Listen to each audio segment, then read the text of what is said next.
Claro, doctor. Ya, vamos a hablar hoy día de algunos temas muy importantes que son, sobre todo, eh, muy relevantes para sus primeros días de internado, ¿ya? Como ya llevan una semanita, ya están un poco más, ¿cierto?, familiarizados con el servicio, con el hospital, vamos a entrar a ver entonces algunos temas que les van a ayudar mucho en su formación teórica y práctica. Entonces, lo que vamos a ver hoy día son 3 pasos que van a ser respecto a shock, oxigenoterapia y trastornos del corazón. Vamos a partir hablando de hemodinamia y shock. Chicos, si alguien tiene alguna duda o consulta, me dice enseguida y respondemos al tiro, ¿bien? Bueno, la hemodinamia es el estudio de la dinámica sanguínea en el compartimento intravascular. Esto lo van a ver sobre todo en los turnos, ¿ya? Y van a haber diferentes urgencias que pueden alterar la hemodinamia, producir shock en muchos pacientes que van a ver sobre todo en contexto de las urgencias. Una hemodinamia adecuada es necesaria y es fundamental para la correcta perfusión de los órganos. ¿Qué significa esto? Cada órgano requiere una presión sanguínea, estoy simplificando un poco, pero requiere una presión sanguínea mínima para funcionar, ¿ya? Cuando ustedes, por ejemplo, están en contexto de un shock del tipo que sea, el organismo es capaz de sacrificar algunos órganos, ya, por ejemplo, disminuye la perfusión renal, ya las arterias renales se contraen, ¿cierto? Hay una contracción a nivel también de la microvasculatura y se privilegia que la escasa presión que haya, ¿cierto?, vaya dirigida a algunos órganos que son más vitales, ¿ya? Entonces, en contexto, cada órgano requiere una perfusión, ¿ya?, una cantidad de sangre por minuto necesaria para funcionar, ¿ya? Y en eso, por eso es importante el estudio de la hemodinamia, ¿ya? De ver cómo un paciente, las diferencias de presión pueden afectar el funcionamiento de los diferentes sistemas.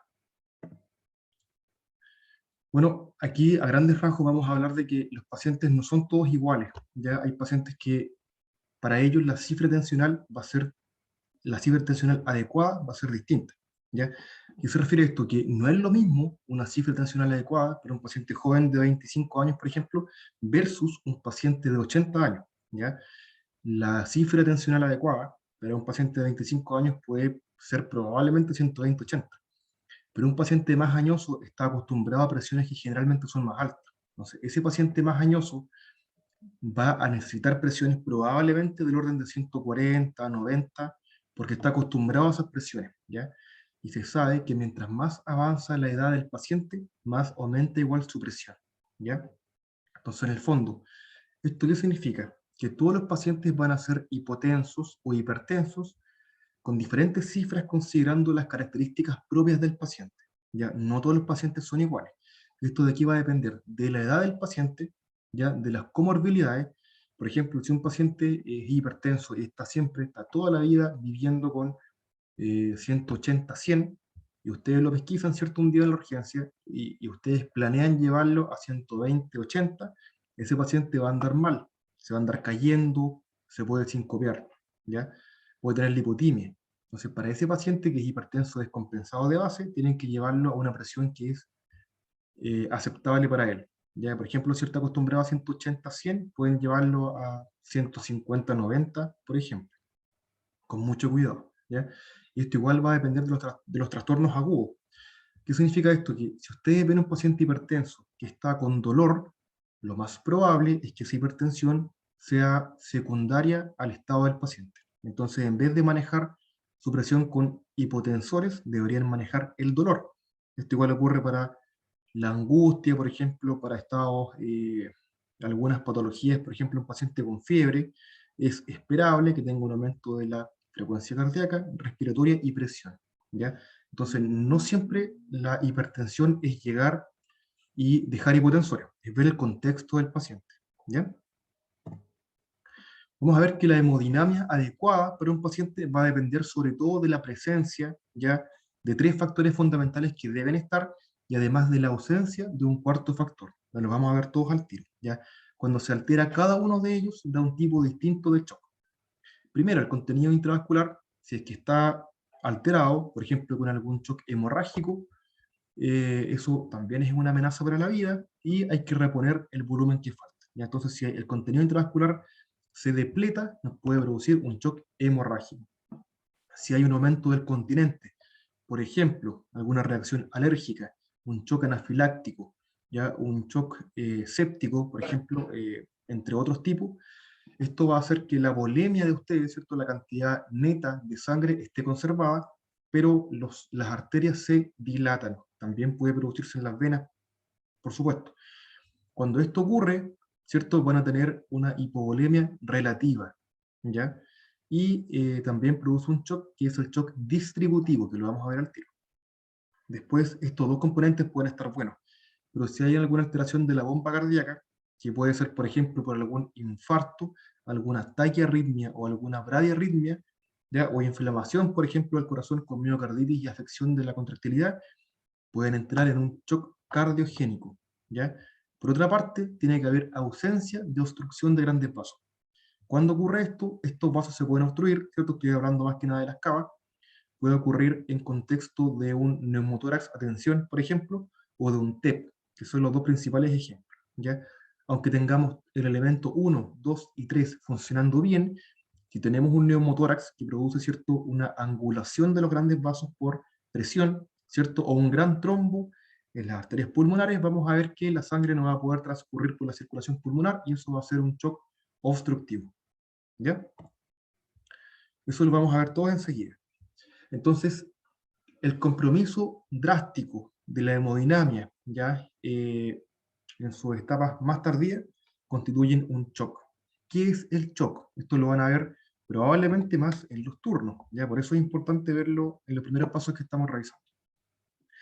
El shock es un estado de hipoxia celular, eso es lo más importante, debido a una deficiente entrega de oxígeno a los tejidos que no satisface los requerimientos, ¿ya? O sea, esto, finalmente, el elemento patológico importante es que no llega suficiente oxígeno, ¿ya? Y eso puede ser mortal. ¿Por qué se produce esto? En contexto del shock es porque no va a haber suficiente presión o suficiente volumen, ¿ya? O no hay un camino libre y despejado para que la sangre alcance los diferentes órganos y esto puede producir un shock, ¿cierto? Cuando los mecanismos compensatorios ya no dan para mantener la situación a raya. Esto es grave, es un estado que puede comprometer la vida perfectamente, y la disminución de la presión es un signo que es más bien tardío, ¿ya? Esto va a traducir, como les comentaba, la insuficiencia de mecanismos compensatorios, ¿ya? Los primeros mecanismos que ocurren es que hay, ¿cierto?, un aumento, el primer signo antes que nada es un aumento de la frecuencia respiratoria, ¿ya? El organismo sensa que está llegando menos oxígeno a los tejidos, aumenta la frecuencia ventilatoria para oxigenar un poco mejor. Después hay un aumento de la frecuencia cardíaca, para aumentar el gasto cardíaco y hacer circular más veces la cantidad de sangre que ya hay. Después, más adelante, cuando esto no es capaz de compensar, aparecen signos tardíos, como son la baja de la presión y otros signos que vamos a ver más adelante, que son clínicos y también de laboratorio. Cuando uno habla de compromiso hemodinámico, siempre va muy ligado a lo que es la presión, ¿ya? Hay dos componentes importantes acá, ¿ya? El componente de la microhemodinamia y de la macrohemodinamia. Ya la microhemodinamia es un poco más complejo, ¿ya? Y tiene que ver con la capacidad de los pequeños vasos de funcionar de forma adecuada, ¿ya? Pero antes que eso, hay que ir a ver un elemento que todavía es más, es, o es primordial y que va antes de esto, que es la macrohemodinamia. La macrohemodinamia es mantener una presión de perfusión mínima adecuada a nivel sistémico. ¿Qué significa esto? Que vamos a usar un elemento que es la PAM. Ya la PAM lo van a escuchar todo el tiempo cuando ustedes estén estudiando, ¿cierto? O investigando shock, y corresponde a la presión arterial media, ¿ya? Y esto es una fórmula que generalmente los monitores lo dan de forma automática, y corresponde a eh, la presión diastólica más un tercio de la diferencia entre sistólica y diastólica, ¿ya? ¿Y por qué es importante esto? Porque hay diferentes estudios que dicen que la gran mayoría de los pacientes, cerca del 80 al 90%, repito, no todos, solamente la mayoría, ya alcanzan una perfusión adecuada de sus órganos con una PAM de 65, ¿ya?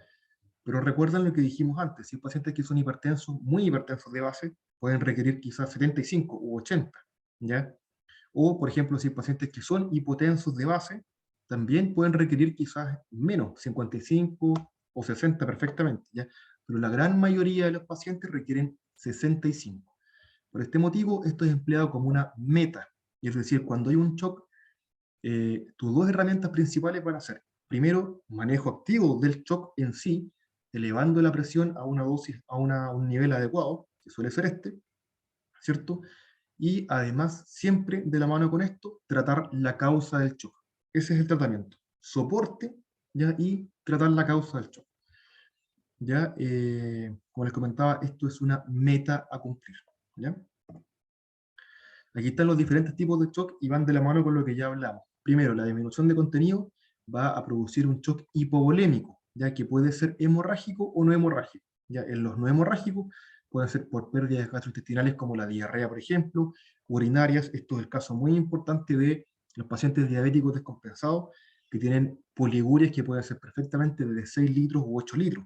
Ya esto es el caso muy frecuente también de la cetoacidosis diabética o estado hiperosmolar. Ya son pacientes que tienen un déficit de volumen promedio de 9 a 12 litros. Así de intenso puede llegar a ser. También las pérdidas insensibles que ocurren más que nada en pacientes grandes quemados. Aumento de continente, esto va a ser sobre todo en pacientes con shock séptico, ¿ya? Shock neurogénico, esto ocurre cuando hay generalmente una sección medular completa. Esto es muy raro que lo vayan a ver en medicina, lo van a ver probablemente en traumatismo más adelante cuando ejerzan. Pero cuando hay una sección medular completa, recuerden que uno de los componentes principales que mantiene el tono ya arteriolar es el estímulo simpático, ¿ya? Y eso también viene desde la médula. Si hay una sección medular completa, se pierde esta capacidad, ¿cierto?, de tono motor arteriolar y finalmente la presión puede caer de golpe y puede producir un shock neurogénico, ¿ya? También puede ser un shock anafiláctico por lo que sea, picadura de abeja o de otro insecto, ¿cierto? O algún fármaco también. También shock endocrinológico, que generalmente son las crisis addisonianas, ¿cierto? Ya con hipocortisolismo. Y también puede ser un SIRS, ya un síndrome de respuesta inflamatoria sistémico.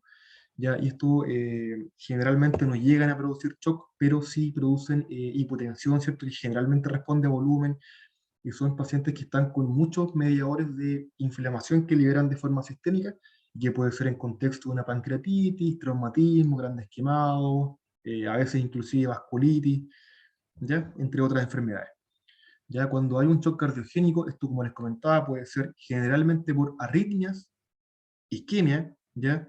Estas son las causas más agudas, pero igual pueden haber causas más crónicas, como por ejemplo la insuficiencia cardíaca crónica reagudizada, ¿ya? O con algún factor descompensante que no puede ser resuelto, como una infección de difícil manejo.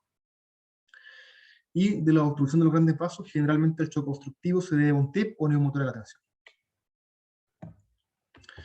Vamos a avanzar rápidamente en los elementos importantes. Esto es un tremendo tema que uno puede revisar, pero vamos a ver a los elementos más importantes que les van a ayudar a mantener con vida al paciente, ¿ya? Primero, hay que identificar el shock, ¿ya? Esto va a ser con alteración de los signos vitales.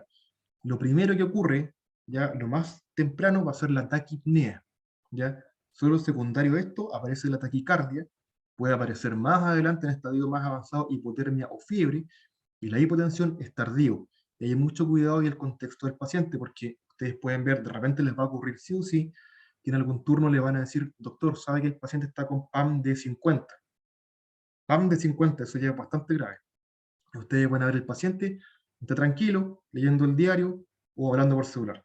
Y ahí ustedes van a ver que probablemente la medición de la presión fue mal tomada, ¿cierto? O el manguito le queda mal. A veces ocurre que el manguito les queda muy grande o muy chico, ¿ya? O a veces la máquina, el sistema está malo o fue tomado de forma equivocada. O si es que está todo bien tomado, puede ser de todas formas que el paciente tenga alguna enfermedad ateromatosa sistémica con ateromas de la arteria braquial de una extremidad, por ejemplo. También puede ocurrir, lo hemos visto. ¿Ya? Entonces, ante la duda, si ustedes tienen realmente la duda que eso que están viendo no es real, tienen que repetir la medición y también pueden ocupar otra extremidad, o idealmente otra extremidad superior.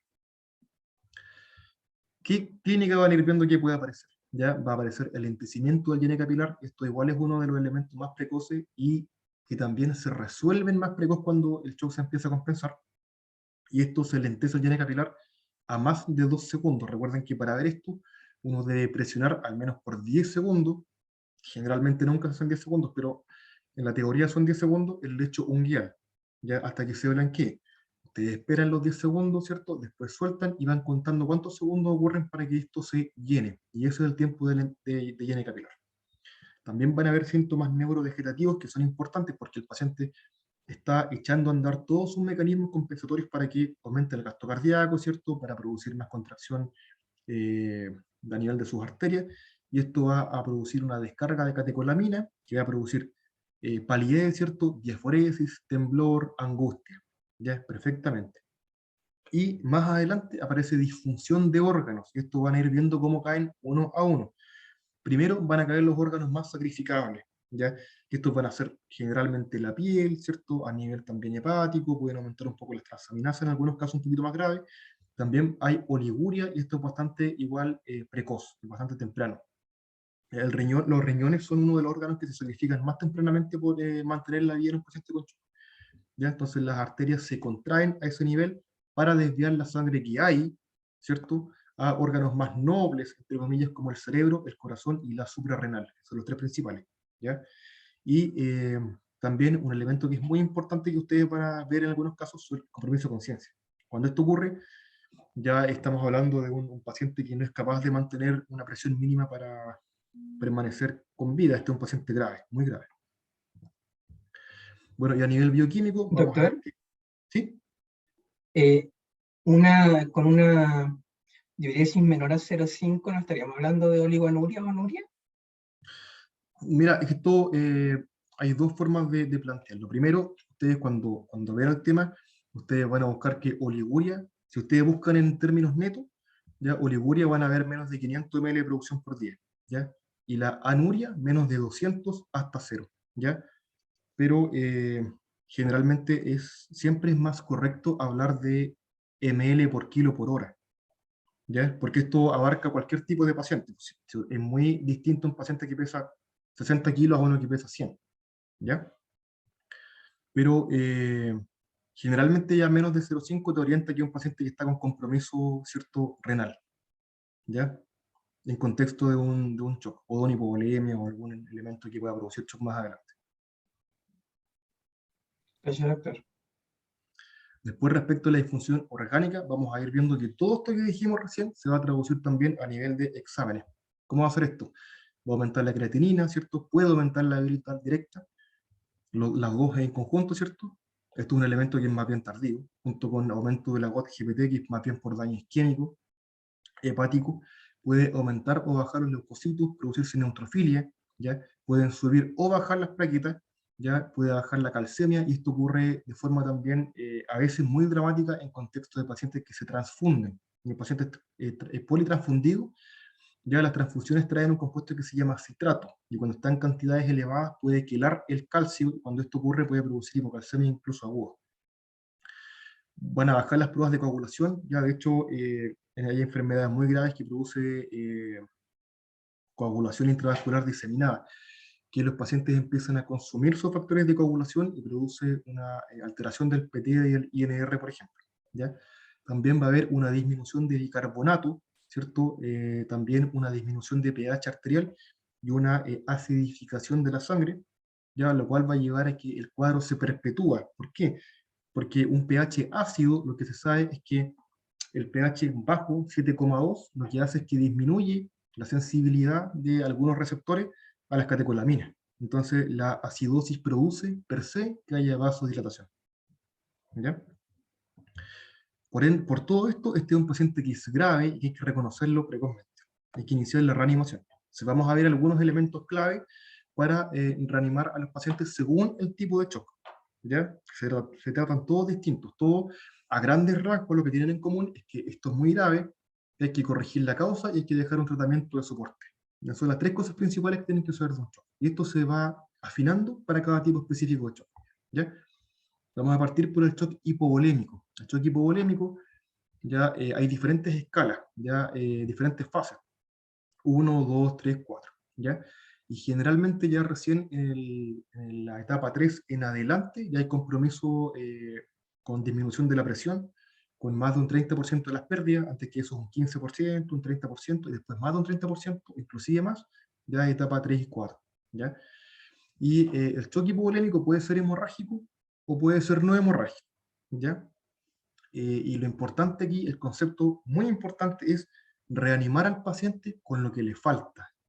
Con lo que le falta. ¿Qué significa esto? Que si el shock es hemorrágico, el paciente debe ser reanimado con volumen, por mientras, ¿cierto? Con cristaloides idealmente, pero hay que preferir usar transfusión de hemoderivados, ya como son los glóbulos rojos, ¿cierto? Plasma y eventualmente plaquetas, ¿ya? ¿Por qué? Hay hartos estudios que orientan hacia esto, hay unos bien buenos que podrían revisar si lo desean, que son el estudio CRASH 1 y CRASH 2, ¿ya? Que esto está estudiado en que el choque hemorrágico se divide en dos, ¿ya? El que es producto de trauma y el que es producto de otras condiciones, como hemorragia digestiva, por ejemplo, ¿ya? Cuando es por trauma, está estudiado que hay un sistema de metas, ¿ya? Y de pasos para hacer la reanimación que aumentan mucho la sobrevida, ¿ya? Y esto ha sido estudiado sobre todo en hospitales de Estados Unidos, con harto baleado, cierto accidente automovilístico, hospitales de trauma, ¿ya? Y lo que se ha visto es que el shock hipovolémico hemorrágico, cuando tú reanimas con demasiado cristaloide, aumenta la mortalidad. ¿Por qué? Porque produces una coagulopatía dilucional, ¿ya? Es decir, hay una llave abierta que está sangrando, ¿cierto? Y hay que ir a resolverla. Ese es el tratamiento real de la causa. Pero si tú reanimas con mucho volumen para mantener una cierta presión, corres el riesgo de que los factores de coagulación que el paciente tiene, que pueden cerrar la llave, ¿cierto? Esos factores de coagulación empiezan a disminuir por dilución. Cuando esto ocurre, se disminuye la capacidad del organismo de limitar el sangrado por sí mismo, ¿ya? Y por eso puede aumentar la mortalidad en pacientes que son muy reanimados o sobre reanimados, ¿ya?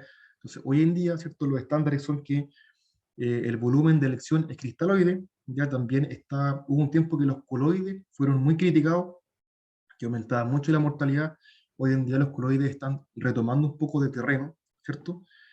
Y generalmente siempre se siguen recomendando más los cristaloides, ¿ya? Pues los coloides igual se pueden emplear. Y el máximo de reanimación recomendado es de 3 litros en 6 horas, que igual es harto. Si ustedes van a ver esto es un montón, es prácticamente media volemia, ¿ya? Junto con esto, ya el paciente llega, ¿cierto? Hipotenso, taquicárdico, un foco de sangrado, ¿cierto? No nos queda duda que es un choque hemorrágico, y el paciente va a una transfusión empírica, ¿ya? De glóbulos rojos y plasma fresco congelado, y eventualmente también plaquetas, ¿ya? Esto de forma, ojo, empírica, ¿ya? Esto es un código rojo, llega el paciente, tú le pasas volumen, activa el código rojo, sigue pasando volumen, mientras llegan las unidades de rojo, plasma fresco congelado y plaquetas, ¿ya? Y lo que se ha visto es que hay formas y proporciones necesarias para que la transfusión ayude, ¿ya? ¿Por qué? Porque si tú pasas puros glóbulos rojos, ocurre el mismo fenómeno que tú terminas diluyendo por volumen los factores de coagulación, ¿ya? Entonces, lo que se ha visto es que tiene que haber una proporción mínima de rojos versus plasma fresco congelado. Y esto es muy importante porque el plasma fresco congelado aporta todos los factores de coagulación y también fibrinógeno, ¿ya? Esto es muy importante para que el paciente recupere su capacidad de coagular. Por este motivo, la proporción mínima es que tiene que pasar, repito que esto es lo mínimo, 2 de rojos, ¿ya? Mejor dicho, al menos una unidad de plasma por cada 2 rojos, ¿ya? Esa es la proporción mínima que uno debiera emplear para aumentar la sobrevida. Y esto está súper estudiado porque habían estudios que, por ejemplo, transfundían, no sé, 4 rojos por una de plasma, 3 rojos por una de plasma, 2 rojos por una de plasma y una por una, ¿ya? Y la sobrevida más alta eran los estudios que mostraban una de plasma por 2 de rojos o una y una, ¿ya? En el fondo, el plasma fresco ayuda demasiado, ese es el concepto, ¿ya? Y tú dejas una transfusión empírica, ¿cierto? Por ejemplo, llega el paciente y recuerden que cada unidad de estos son aproximadamente 200 ml, o sea, llega el paciente desangrándose y ustedes al tiro pueden decir ya, pasémosle por mientras volumen y activamos código rojo y cuando lleguen le pasamos, no sé, 3 unidades o 2 unidades de rojo, 2 de plasma, 2 de plaqueta, ¿ya? Y con eso ya son al tiro 200 a 400 por 3, un litro 200, probablemente van a quedar cortos igual, pero Eso se puede repetir, se puede aumentar la cantidad de transfusiones y cuando ya el paciente se transfundió, esto va en conjunto con cerrar la llave y llevar al paciente a pabellón, todo esto mientras se estabiliza lo más rápido posible. ¿Ya? Después de esto, después de la transfusión empírica, tú puedes empezar a ocupar metas cuando el paciente ya está un poco más estable, recién ahí, ¿ya? Ahí de forma bioquímica, ¿cierto? Y con hemograma. ¿Cuáles van a ser las metas? Van a ser una hemoglobina sobre 7, ¿ya? Que es la gran indicación de transfusión en casi todos los pacientes, ¿ya? Un INR menor a 1,5, un PTT menor a 1,5 veces el basal, si es que se dispone de él, o si no se dispone de él, del límite superior, y plaquetas deben ser sobre 50.000. De hecho, esto es una meta que se emplea para todos los pacientes traumatizados, ¿cierto? O que van a ser sometidos a cirugía o procedimiento, con la única excepción, hay una sola, que los pacientes con traumatismo, ¿cierto?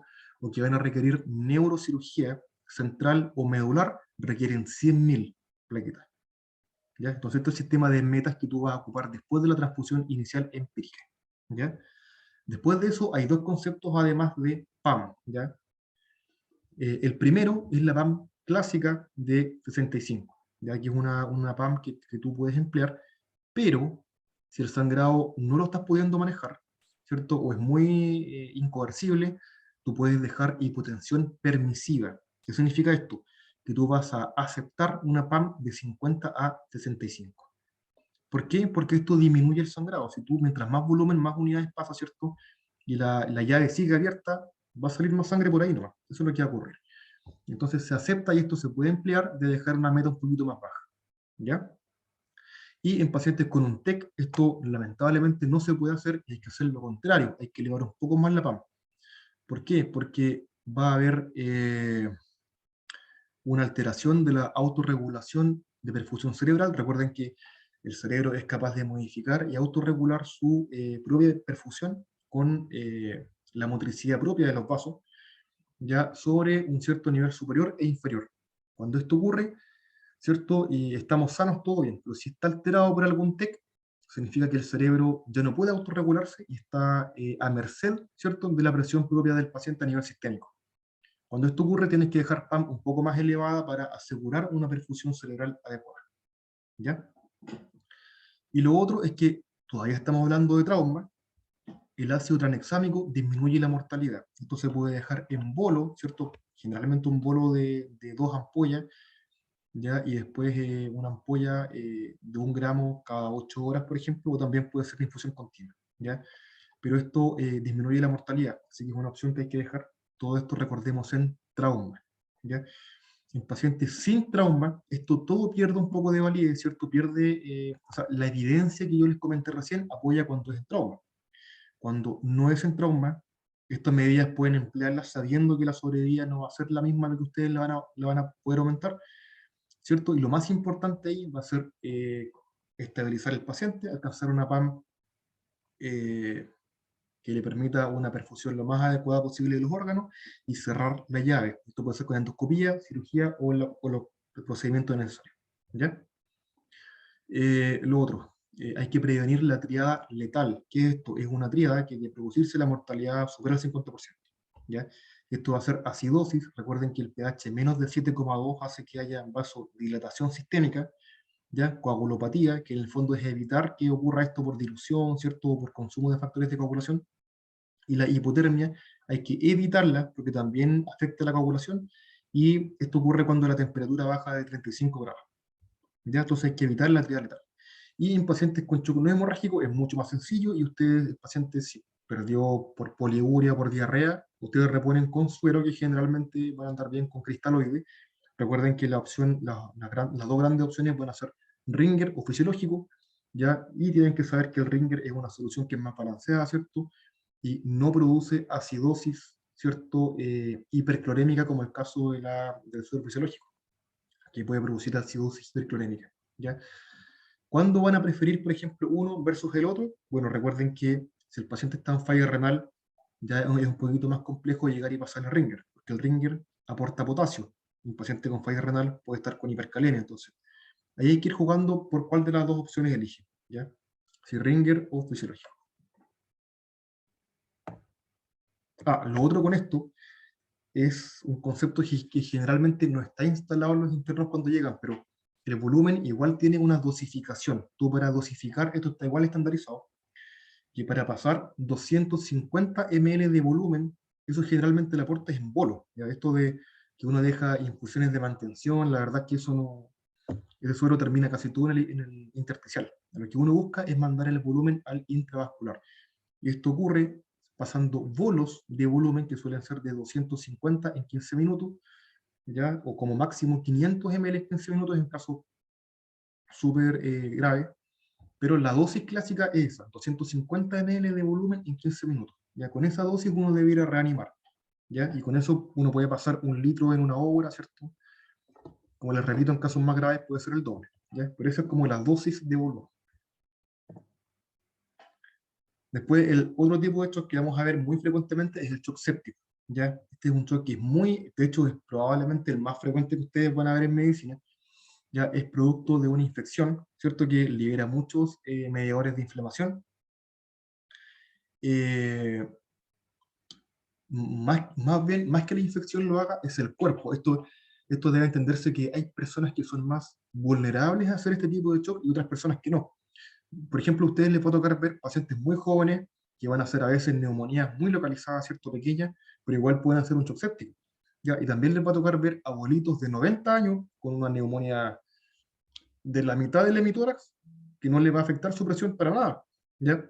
Y uno dice, ¿de qué depende esto? Lo que ocurre es que depende de la capacidad del organismo para controlar su inflamación, su propia inflamación. Eso es lo que ocurre. ¿Ya? La inflamación, recuerden que siempre es un mecanismo de reparación y de combatir alguna enfermedad. Por eso la inflamación se genera. Ese es el objetivo de la inflamación. ¿Ya? Y hay pacientes que producen muy poca inflamación, por lo cual reparan un poco más lento, y otros que producen mucha inflamación, ¿ya? Que es tanto que les hace daño a ellos mismos. ¿Ya? Entonces, ese grupo de pacientes finalmente hacen shock séptico con algunas infecciones, no todas. ¿Ya? Y es porque su organismo reacciona tan exageradamente a la infección que libera muchos mediadores de inflamación, demasiado, así bombas de mediadores, y esto produce hipotensión, disfunción de órganos, disfunción renal, compromiso de conciencia, todo, ¿ya? Independiente del efecto de la presión, ¿ya? Entonces, el shock séptico ocurre, ¿cierto?, cuando hay una infección, donde produce un fenómeno a nivel distributivo, ¿cierto?, con mucha vasodilatación sistémica, donde el organismo no responde a cristaloides, generalmente en dosis de hasta 1500 o 2000. Las guías, ¿cierto?, recomiendan reanimar a estos pacientes con 20 a 30 ml, ¿cierto?, de volumen por kilo. Y eso generalmente van a dar 1500 a 2000 ml, ya por eso la dosis. Y que además, ¿cierto?, como definición dice que no responde a volumen, ya está hipotenso, tiene un lactato que es sobre 2 milimoles por litro y además requiere vasoactivos para mantener la presión. Ya, sí o sí, si el paciente tiene una infección y le baja la presión, eso igual es bastante habitual, por todos los mediadores de inflamación, y ustedes le pasan volumen y el paciente repunta, eso no es un shock séptico, eso es probablemente una respuesta inflamatoria sistémica, ¿ya? Pero eso no es un shock séptico. Un shock séptico requiere sí o sí vasoactivo, si no requiere, no es un shock séptico. ¿Ya? Y los medicamentos para emplear acá, vamos a ver que la primera línea es la noradrenalina o norepinefrina. Ya esto está estudiado, ¿cierto? La verdad es que todos los vasoactivos, cuando uno va a revisar los estudios, todos los vasoactivos disminuyen la sobrevida. Todos, pero ahí uno tiene que pensar, pues será más probablemente porque la enfermedad de base es tan grave que el emplear el medicamento es lo que finalmente define más la sobrevida. O sea, la sobrevida está más definida por la enfermedad que por el medicamento. ¿Ya? Pero si ustedes son críticos en eso, van a ver que todos los vasoactivos han demostrado disminuir la sobrevida. ¿Ya? Pero dentro de eso es el menos malo, ¿cierto? El que más ayuda a los pacientes dentro de todo es la noradrenalina, ¿ya? Entonces el paciente va a necesitar este medicamento para poder mantener su presión. Además de esto hay que desfocarlo, y esto quiere decir localizar la infección y tratarla. Si el manejo es médico, estamos de acuerdo, antibiótico y tratar la ITU, la neumonía o lo que sea, la celulitis o el foco que sea. Pero si requiere desfocar, por ejemplo, que hay una colección, que hay una apendicitis, que hay una colangitis, hay que hacerlo. Si no se hace, el paciente corre un alto riesgo de muerte. Y ustedes pueden ver que cada día, a nivel, sobre todo quirúrgico, yo sé que varios ya hicieron cirugía de acá, van a ver que cada día hay más esta tendencia a enfriar las colangitis, enfriar las colecistitis, ¿cierto? La verdad es que eso es un tremendo riesgo, ¿cierto? Yo sé que hay estudios que dicen que las colangitis leves se pueden tratar con puro antibiótico, pero la verdad es que siempre es un riesgo para el paciente porque tú vas a dejar la infección ahí con una obstrucción, ¿cierto? Y eso se puede complicar, el paciente se puede complicar dramáticamente rápido, ¿ya? Entonces, ¿qué es lo que nos gusta a los internistas, al menos? Que el cirujano opere el paciente rápido, y este siempre es motivo de pelea en todos los turnos, ¿ya? Llega un paciente con shock séptico por apendicitis, y el cirujano te dice, no, no lo puedo operar porque está inestable. Que los internistas llegamos y decimos, está inestable porque tú no lo operas, opéralo. Y ahí empezamos a pelear y finalmente ahí es una pelea para ver quién consigue qué, ¿ya? Pero la sobrevida es mayor cuando se opera rápido al paciente. De los antibióticos hay que iniciarlos precozmente, ya recuerden que siempre hay que pedir hemocultivo, urocultivo antes de los antibióticos, ¿cierto? Y el tiempo de inicio marca una directa relación con la sobrevida. Después el shock cardiogénico, ¿cierto? Como dijimos, puede ser en agudo o puede ser crónico. Si es crónico, va a ser una falla cardíaca en contexto, ¿cierto? De una reagudización de una insuficiencia cardíaca crónica. Y los shock cardiogénicos agudos, que son lejos los más graves, van a ser puras arritmias, que pueden ser bradiarritmias, taquiarritmias, pueden ser por isquemia, como infarto o el miocardio, o también puede ser en casos más raros por miocarditis con alteración de la contractilidad, ¿ya? Y esto, ¿cierto? Que lo principal va a ser vasoactivo, donde lo principal va a ser también la noradrenalina. La noradrenalina en el fondo es un medicamento que produce tiene harta respuesta, harta efecto, eh, sobre todo a nivel de los receptores alfa y también beta 1. ¿Ya? Entonces también es cronótropo positivo, ¿ya? Y causa mucha constricción de vasos a nivel periférico, arterial y venoso, ¿ya? Entonces tú contraes toda la vasculatura y eso hace que la presión aumente. Básicamente eso es lo que hace la noradrenalina, ¿ya? Y está bastante estudiada, ¿cierto?, en shock cardiogénico, y también es uno de los de elección, en este caso la noradrenalina, ¿ya? Y que lo más importante es resolver la causa. Ya ustedes van a ver que, por ejemplo, acá, ¿cierto?, en el shock hipovolémico hablamos de pasar volumen, ¿ya? Volumen como una de las medidas para darle soporte al paciente. Shock séptico hablamos de pasarle volumen también, ¿ya? En shock cardiogénico no le pasen volumen, que lo vemos todo el tiempo. Por ejemplo, el paciente llega con un infarto, no sé, extenso de par anterior, ¿ya? PAM de 50. ¿Y qué dice el médico? Ah, está hipotenso, dejémosle volumen. No le dejen volumen. Si ustedes le dejan volumen a un paciente con un IAM, ¿cierto? Como está con menos contractilidad, todo el volumen que usted le pase va a quedar a nivel pulmonar y el paciente va a hacer un EPA muy probablemente. Ya eso ya lo hemos visto suficientes veces. Y lo más importante es resolver la causa, que eso va a ser, por ejemplo, si es un infarto hay que dejar reperfusión, ya si es la única excepción es que si es un infarto de ventrículo derecho hay que pasar volumen, porque responde bien a volumen la función del ventrículo derecho, ¿ya? Y si hay arritmias hay que hacer una cardioversión, si es una taquiarritmia, ya con compromiso hemodinámico, es decir, un shock, hay que hacer cardioversión eléctrica y hay que saber la dosis para las diferentes arritmias, ¿ya? La FA requiere generalmente 100 o más joules y flutter 50 o más, y no pasar volumen. Y si está un shock cardiogénico por una bradiarritmia, tiene indicación de instalación al menos de un parche marcapaso o de un marcapaso transyugular, transitorio, ¿ya? Que son las ondas marcapasos que se ponen a nivel yugular. Después, ¿cierto? Cuando ya hay en contexto de una insuficiencia cardíaca crónica reagudizada, puedes tratar el gatillante, que siempre hay que recordar que esto se desencadena porque el paciente no se toma las pastillas, o alguna infección o anemia. Entonces tú tratas la causa y después puedes dejar drogas inótropas cuando sea necesario. Generalmente es dobutamina, ya que es un inótropo positivo, ¿ya? De nuevo, no pasar volumen. ¿Ya? Y el choque anafiláctico es un choque en el cual, ¿cierto?, hay un antecedente, alguna exposición, algún fármaco o alérgeno conocido, que puede ser desconocido, ¿cierto?, que es por primera vez o segunda vez que se expone, ¿cierto? ¿Ya? Y lo principal va a ser interrumpir la administración del alérgeno o medicamento. Esto ocurre bastante con la cefazolina, a veces, ¿cierto?, con las picaduras de abeja. Pueden aportar volumen, recuerden que solamente el shock cardiogénico es como la excepción, pero en los otros ustedes pueden pasar volumen, ¿ya? Y esto se corrige generalmente con adrenalina, media ampolla, que la ampolla viene de 1 miligramo, ustedes pasan 0,5 miligramos. Esto puede ser intramuscular perfectamente y pueden repetirlo cada 10-20 minutos de eso. Ya se recupera bastante rápido, ¿ya? ¿Cuál va a ser la evaluación de esto? Primero hay un llene capilar que es el cambio más precoz del paciente junto con más adelante con la presión, ¿ya? Y el llene capilar empieza a mejorar, se empieza a acercar más a 2, la idea es llevarlo menos todavía, mejora estado de conciencia, ¿cierto? Aumenta el débito urinario, y la PAM también se eleva. Estas son las cosas que primero ocurren. ¿Ya? El débito demora un poco más en corregirse. De los exámenes van a ver que hay una corrección progresiva de los parámetros de laboratorio, ¿cierto? El lactato empieza a reducirse, y el lactato tiene una implicancia pronóstica. Mientras más se eleva el lactato, ¿cierto? Más mortalidad hay, y mientras más disminuye el lactato, mientras más se aclara el lactato en el tiempo, mejor sobrevida hay. ¿Ya? Y el lactato aumenta porque es un subproducto del metabolismo anaerobio, ¿ya? Que ocurre cuando deja de llegar oxígeno a las células.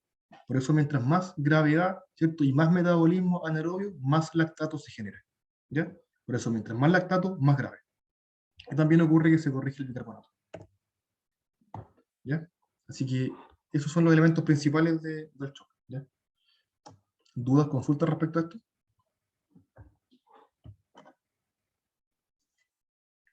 Ya, vamos a avanzar. Si tienen dudas también al final, Yo tengo puedo una pregunta, responderlas. doctor. ¿Sí? ¿Era el shock séptico el que no respondía a cristaloides? Séptico. Tú le Ya, dejas volumen, tenés que dejarle una carga de volumen, ¿cierto? No pasarse más allá de esto, ojalá, porque mientras más te pases, más aumentan la mortalidad después, ¿ya? ya, Es que ok. el shock séptico tú pasas generalmente 1500 a 2000, y si no responde a eso, no respondió nomás. Interrumpes Ok, la administración de volumen y pasa a paso activo, ¿ya? Doctor, vale. ¿Sí? doctor, ¿qué tanto tiempo por ejemplo, en el shock séptico hay que esperar para evaluar la respuesta a volumen? No, esto es rápido. Si el paciente no respondió, este volumen tenés que pasarlo al menos en, como tope, hora y media, 2 horas. Esto es rápido. Si no respondió, no es como que uno espere 12 horas, no. Si el paciente no responde con esto, y generalmente tú pasas, no sé, por 500 y ya empiezas a responder un poquito. Pero si ya pasas 1000 y no responde nada, pasas el resto ya con un poco menos de fe y finalmente no respondió nomás. Pero si no responde a alcanzar las metas de PAM con esto, tú partes vasoactivo, y eso generalmente toma 1 hora y media, 2 horas. No debería tomar más que eso. Gracias, doctor. Doctor, tengo una pregunta igual respecto a cómo hacer la bomba de Nora. En Ya. caso de que nos toque en algún momento, sería bueno saberlo. Mira, generalmente la ampolla viene de 4 miligramos, ¿ya? Y tú haces la bomba con 8 miligramos, es decir, 2 ampollas, ¿ya? Y eso va a depender un poco del criterio un poco de los protocolos de la unidad, ¿ya? Pero generalmente tú la puedes hacer en 250 o 500 ml, ¿ya? De suero. ¿Se hace Pero con si glucosado fisiológico? ¿Lo mismo? yo lo que entiendo es que, para serte sincero, no recuerdo exactamente qué tipo de suero. Yo entiendo que es con fisiológico, ¿ya? Ya, Pero preferiría revisarlo para comentarte, ¿ya? vale. Gracias. Doctor, Voy a enviar un consulta. documento mejor con los protocolos de todas las bombas, que es Ya, mucho más mejor. importante. Gracias. Te lo envío terminar la clase. Doctor, consulta, ¿se escucha? ¿Sí? Eh, recuerdo que cuando se pasaban drogas vasoactivas, los pacientes necesitaban manejo de cama UTI, no Manejo, sí. necesariamente. Bueno, pero me disculpo, no les dije, pero sí, paciente que está con vasoactivos debiera irse a una UTI. ¿Por qué? Porque pueden ocurrir muchas cosas. Pueden ocurrir que alguien programe mal la bomba, que la bomba haya quedado mal preparada, por ejemplo, ¿cierto? Que la bomba se quedó corta, hay que aumentar la dosis muy seguido, ¿cierto? O al revés, pues, tú dejas la bomba de Nora y la PAM pasó de 60 a 100, ¿cierto? Y no sé, pues, era justo un shock séptico con un ACV hemorrágico y sangra más, no sé. Pero generalmente estos pacientes tienen que irse a una UTI, porque ahí se les pone línea arterial y haces la línea arterial es un dispositivo que va generalmente en la radial, ¿ya? Y censa la presión en tiempo real. Entonces se ve en el monitor, ¿ya? Sin manguito de presión, sin nada de eso, todo en tiempo real. Entonces están todos pendientes y hay una unidad monitorizada, ¿cierto? Están todas las pantallas ahí, ¿cierto? Con los pacientes, los signos vitales de cada paciente. Entonces esto ayuda mucho para saber si hay que ir a entrar a subir la bomba, bajarla, ¿cierto? Que esto requiere UTI, esto requiere UTI. Ahora, lo que uno ve en nuestra realidad es que por falta de camas a veces deja de todas formas pacientes con VIC de nitroglicerina, o a veces tanto hipo o hipertensores en sala.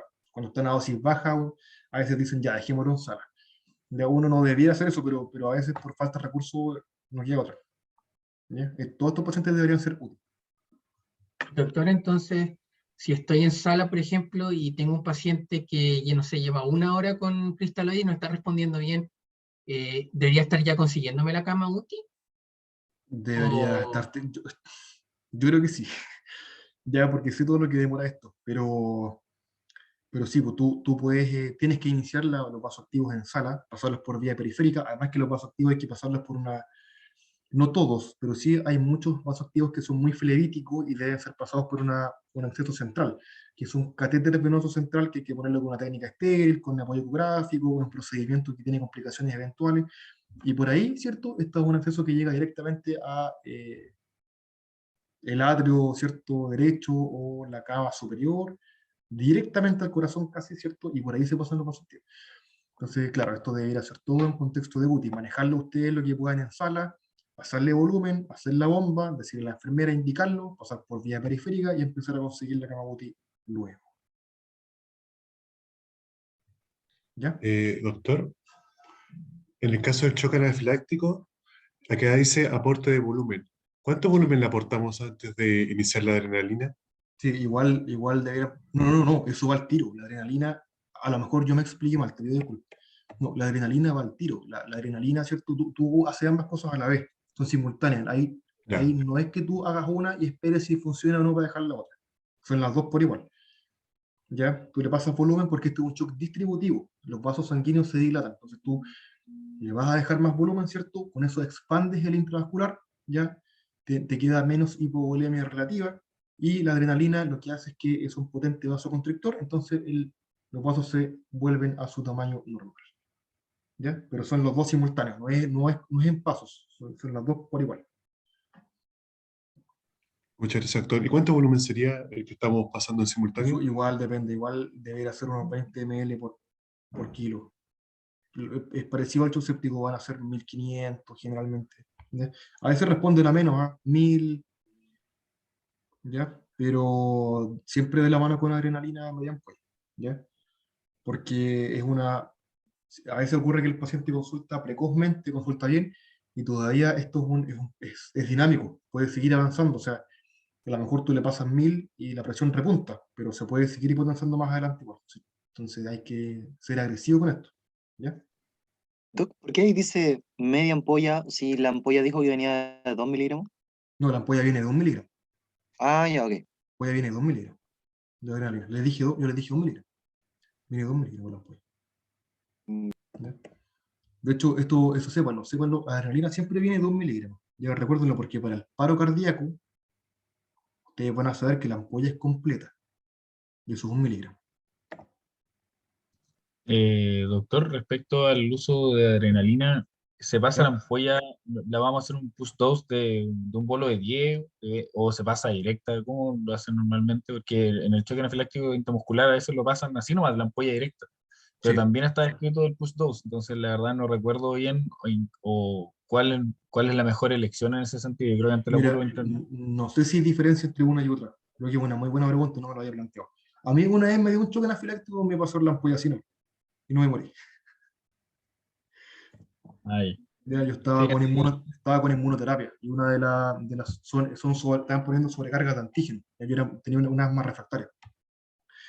Y entonces te hacen un test un test cutáneo, te ven a qué cosas eres alérgico y te hacen, ¿cierto? Rambamente, te inyectan los antígenos a los cuales eres alérgico a concentraciones cada vez más altas para hacerte inmune. Eso es la inmunoterapia. Y una vez llegó justo unos reactivos nuevos que venían fresquitos, otros eran un poco más viejitos. Se me inyectaron y me paso dilaté entero, o sea, rojo, así, completamente rojo, temperatura aumentada, muy vasodilatado, y el inmunólogo me vio y me puso una adrenalina en el hombro. Tenía como 15 años, no me acuerdo. No, tenía como 22 años.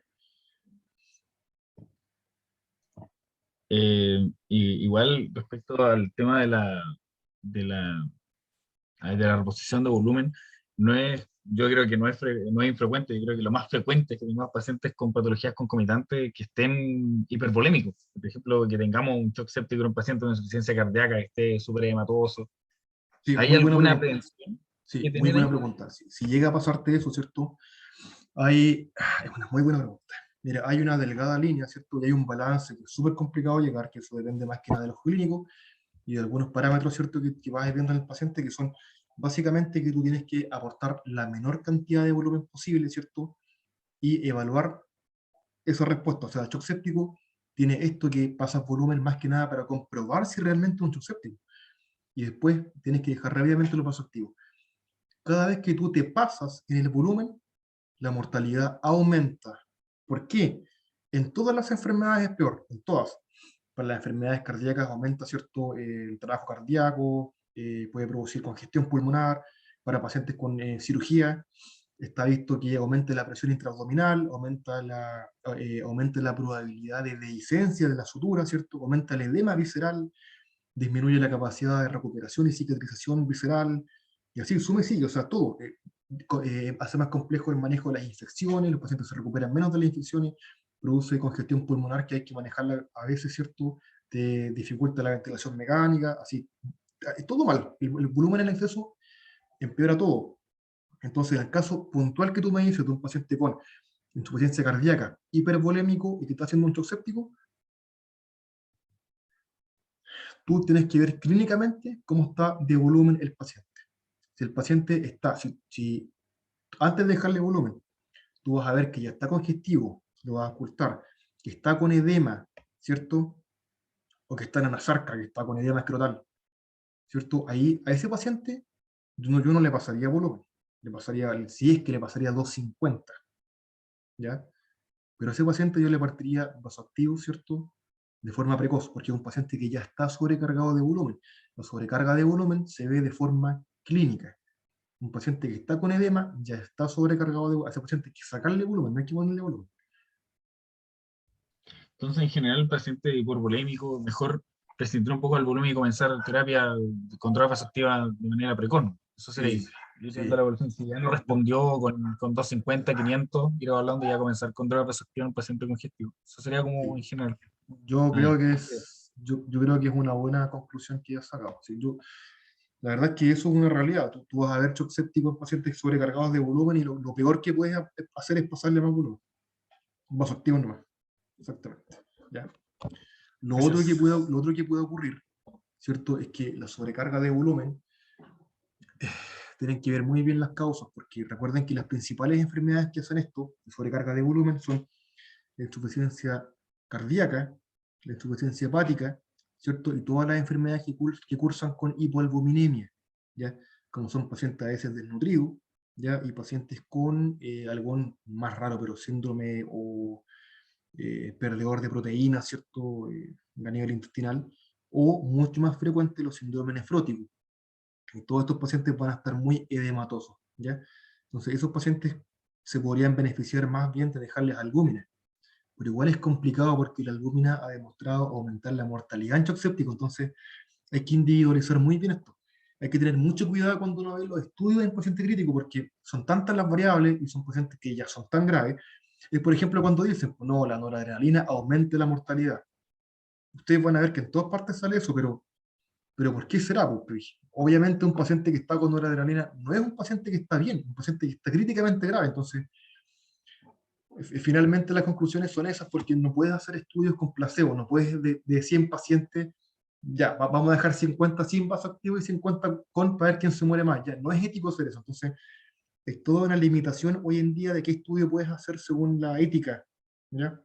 Es como, por ejemplo, estos estudios que dicen que los diuréticos no han demostrado aumentar la sobrevida, pero es básicamente porque no es ético a un paciente dejarlo sin diuréticos para hacer la prueba. Entonces, al final, a veces cuesta demostrar algunas cosas que son ampliamente empleadas. Eso es lo que ocurre. ¿Ya? Ya. Vamos a avanzar. Ya, oxígeno terapia. Y esto vamos a ir un poquito más rápido acá por la hora. Ya, esto básicamente es dejar, ya, el oxígeno es un fármaco, Esa es la base, ¿ya? Y hay que dejar oxígeno a concentraciones mayores al ambiental para que uno hable de oxigenoterapia, esto es con fines terapéuticos, básicamente, ¿ya? Tiene múltiples formas de administración. Hay dos conceptos importantes, hipoxemia e hipoxia. ¿Ya? La hipoxemia es una concentración baja de oxígeno en la sangre, eso es todo, ¿ya? Y hay diferentes parámetros que han sido descritos, de 80 a 100 PaO2, ¿cierto? Presión parcial de oxígeno.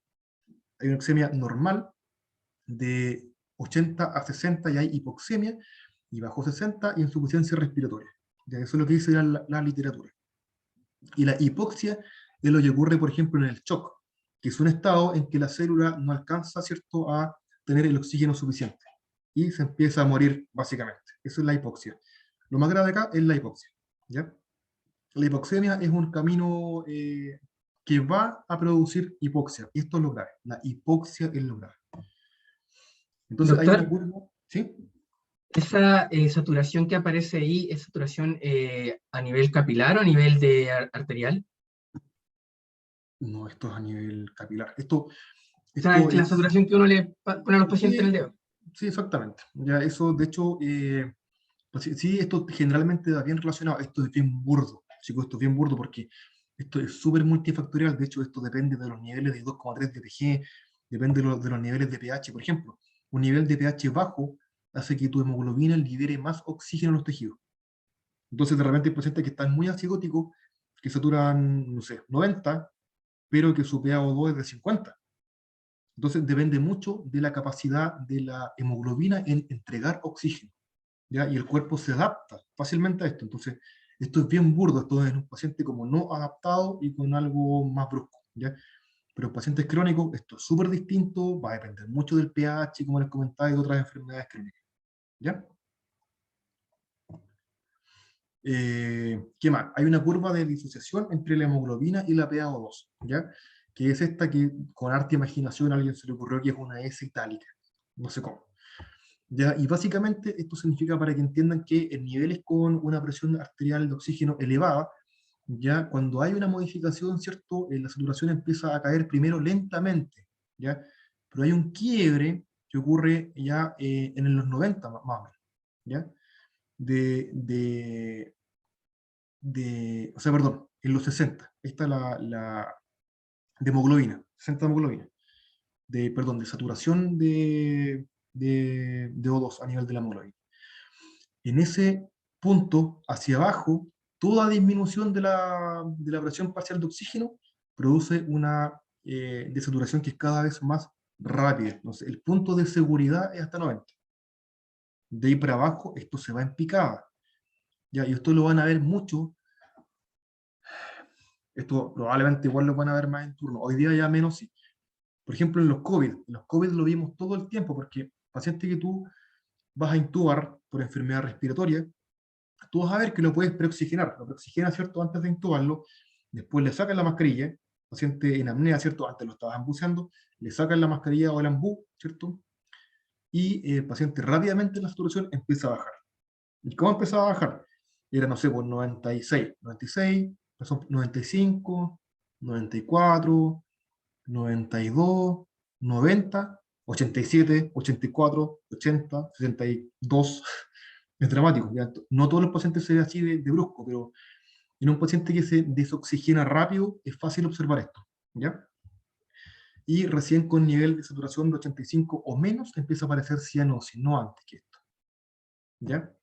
Entonces, finalmente, hipoxemia no es lo mismo que hipoxia, la más grave es la hipoxia. La hipoxemia es como el camino para producir hipoxemia. El objetivo es prevenir la hipoxia, ¿ya? Y lo que le comentaba antes, hay pacientes con hipoxemia crónica, ¿ya? Y que están adaptados a ellos porque la hemoglobina es capaz de entregar tanto oxígeno, ¿ya? Que el paciente se adapta a esto, ¿ya? Y hay pacientes que andan por la vida saturando, no sé, 80%, y andan felices por la vida así. Y esto ocurre en algunos grupos de pacientes con limitación crónica de flujo aéreo y con cardiopatía con chat de derecha a izquierda, donde se va la sangre desoxigenada a la circulación sistémica. Ya que son pacientes que pueden andar azules. Y esos pacientes, por favor, no intenten hacerlo saturar 100. Si andan bien con 80, lleven los 85 si quieren. Pero no más que eso, porque puede ser muy grave. Pueden producir, sobre todo los pacientes con EPOC, donde van a producir retención de CO2 porque tú le dejas más oxígeno. El paciente que está acostumbrado con, por ejemplo, una PaO2 de 50, y tú le dejas hasta, no sé, hasta 65. Ese organismo va a decir, ¿para qué voy a respirar más? Ya tengo oxígeno, tengo más de lo necesario. ¿Para qué voy a respirar? El paciente hace depresión ventilatoria, deja de respirar junto a CO2 y hace un coma hipercámbico. Por favor, el concepto es que hay pacientes que están bien con lo que tienen, no sumarle más que eso, y en pacientes con EPOC, el tope de pacientes que, por ejemplo, usan oxígeno domiciliario suele ser 88 a 92%, más que eso no es necesario. ¿Ya? El objetivo principal es reducir la hipoxia, ¿cierto? Las indicaciones va a ser la hipoxemia, para dejar oxígeno, ¿cierto? Esto va a depender, la meta, como dijimos, va a depender del paciente. El paciente sano, de 93 para arriba, ¿cierto? O 94 para arriba, según la parte que ustedes lean, y el paciente con hipoxemia crónica, hasta 92 está bien. Esto, por ejemplo, puede variar. Por ejemplo, en EPOC, la guía GOLD dice hasta 90, y la guía ALAT, que es otra guía, dice 88 a 92%. Pero anda por ahí. ¿Ya? Y también oxígeno hay que dejarle a todos los shock, porque los shock empieza a haber hipoxemia, acuérdense. Y también esto ya es más raro, pero intoxicación por monóxido de carbono, que dejar oxígeno al 100% dosis muy alta, pero esto es una enfermedad muy rara. ¿Ya? Ahora, los RAM, esto súper rápido, como norma, los RAM generalmente son poquito y son un detalle en relación al beneficio tremendo que tiene dejar oxígeno. ¿Ya? Y hay dos grandes tipos de RAM. Primero, los que son dependientes de la concentración de oxígeno que ustedes dejan, y básicamente que si dejan mucho FiO2, hay más radicales libres, y eso puede ser un poquito tóxico. Se establece todo estudios teóricos de los mediadores de inflamación que en la práctica uno no alcanza a ver nunca, ¿ya? Pero se estima que es tóxico, ¿ya? Puede haber hipoxemia de rebote al sacar el oxígeno adicional, ¿ya? Puede haber supresión del centro respiratorio, lo que ocurre generalmente con pacientes con hipoxemia crónica, que hacen hipoventilación y retención de CO2, sobre todo los EPOC, ¿ya? Y van a estar los RAM que son dependientes del modo de administración. Por ejemplo, las nariceras pueden producir úlceras por presión, epistaxis por sequedad de la mucosa, las mascarillas pueden dar irritación ocular, claustrofobia, y dar oxígeno al 100%, ¿cierto? Puede producir atelectasia. Esto ocurre, tiene que ser más que nada por tubo endotraqueal. Ya es una complicación del tubo endotraqueal. Ya, aquí rapidito, hay dos formas, ¿cierto? Más bien hay una clasificación que es por flujo, ¿ya? Para clasificar los diferentes modos de administración, ¿ya? Están los de bajo flujo y los de alto flujo, y siempre hay una confusión a este nivel, ¿ya? Me refiero a nivel de interno, y a veces, ¿cierto? Este concepto se queda mal instalado a futuro. El bajo flujo, esto no tiene nada que ver con cuántos litros por minuto da. No tiene nada que ver. El bajo flujo o el alto flujo significa solamente en qué tan preciso es el sistema para entregar FiO2. Eso es todo. Si es preciso, es de alto flujo, y si no es preciso, es de bajo flujo. Eso es todo. ¿Ya? Los de bajo flujo entregan FiO2 que puede ser alto o baja, el paciente respira aire ambiental con oxígeno suplementario, es una mezcla. ¿Ya? El paciente aquí respira una mezcla de oxígeno con aire ambiental. ¿Ya? Y no entregan FiO2 precisa. Y estos son las nariceras, mascarilla simple y con reservorio. ¿Ya? La reservorio es una mascarilla de bajo flujo, pero siempre las enfermeras, los TENS le dicen, doctor, ¿quiere que le ponga una mascarilla de alto flujo? Ustedes díganle que sí, no. No vale la pena, y ya es un término que está instalado, pero para que ustedes sepan, la de reservorio es de bajo flujo. Y la de alto flujo, ¿cierto? Son pacientes que respiran la totalidad del gas aportado, no respiran mezcla. Ya, no hay una mezcla de gas ambiental con oxígeno que se está dando al paciente. Respira casi la totalidad de gas que ustedes le ponen al paciente. Y entregan FiO2 precisa. Eso es la mascarilla de Venturi, oxígeno por tubo T. También está la ventilación en el fondo. Esto significa la ventilación invasiva y no invasiva, y la cánula nasal de alto flujo, que la vamos a ver más adelante. Aquí rapidito, la naricera segura, bien tolerada, sobre todo en pacientes agitados les molesta menos, se la sacan menos. En los pacientes agitados se sacan las mascarillas al tiro, las nariceras se las sacan un poco menos. Aporta cantidades bajas de oxígeno, aportan muy poco sobre los 3 litros, o sea, 3 litros debiera ser lo máximo que ustedes aportan. A mayor aporte, menos tolerancia, ¿cierto? Más sequedad de la mucosa, más epistaxis puede haber, más molestias puede generar. Ya, sequedad de mucosa, y lo bueno es que permite comer y hablar. Esta FiO2 no es precisa, y hay diferentes tablas que estiman más que nada que cada 1 litro por minuto tú aportas 3 o 4% más de FiO2. Eso es todo. Después la mascarilla simple es cómoda, no irrita mucosas, produce calor. Los pacientes con delirium se la sacan al tiro, no la aguantan ni 2 minutos. Ya entrega un FIO2 que no es preciso, de 40 a 60, y esto más que nada lo usan para hacer nebulizaciones. Esa es la verdad. Después la mascarilla con reservorio hay dos tipos. ¿Ya? Una con reinhalación parcial, que prácticamente no se ocupa, ¿ya? Y una mascarilla, ¿cierto?, de no reinhalación, que es la que se le llama como de alto flujo, pero sin serlo realmente. O sea, esto no da una FIO2 precisa, ¿ya? No es per se un sistema de alto flujo, aunque se le diga que lo es, ¿ya? ¿Esto de qué va a depender? Esto es un sistema que tiene 3 válvulas, ¿cierto?, que están localizadas acá, una, dos, y una tercera que va a la bolsa reservorio, ¿ya? ¿Qué es esta? Esta es la mascarilla misma del hospital, ¿cierto?, y tiene estas válvulas de acá. ¿Por qué les pongo la foto? Porque la única diferencia entre esta mascarilla y esta es que esta tiene válvulas a los lados y esta no. Y cuando no están, entrega menos FIO2. Y cuando están, entrega más FIO2. Y a veces el paciente con delirium se las toma las válvulas y se las saca y las tira lejos. Si esto ocurre, el FIO2 que ustedes entregan disminuye. Así que, si la máscara está puesta, vayan a ver que las válvulas estén puestas. Porque si no lo están, la FIO2 baja. Esto siempre, y lo otro, para que esto funcione, siempre la bolsa de reinhalación tiene que estar completamente inflada. Esto requiere al menos de 12 a 15 litros para mantenerla inflada. Menos que eso, no es mucho lo que aporta, ¿ya? Y es muy errática también. Esto da, en general, cerca de un 70%, pero nunca es así. Puede ser un 60, un 80, 63, qué sé yo. Pero es muy poco precisa, ¿ya? Y si la emplea, mientras más tiempo la empleas, más riesgo de retención de CO2.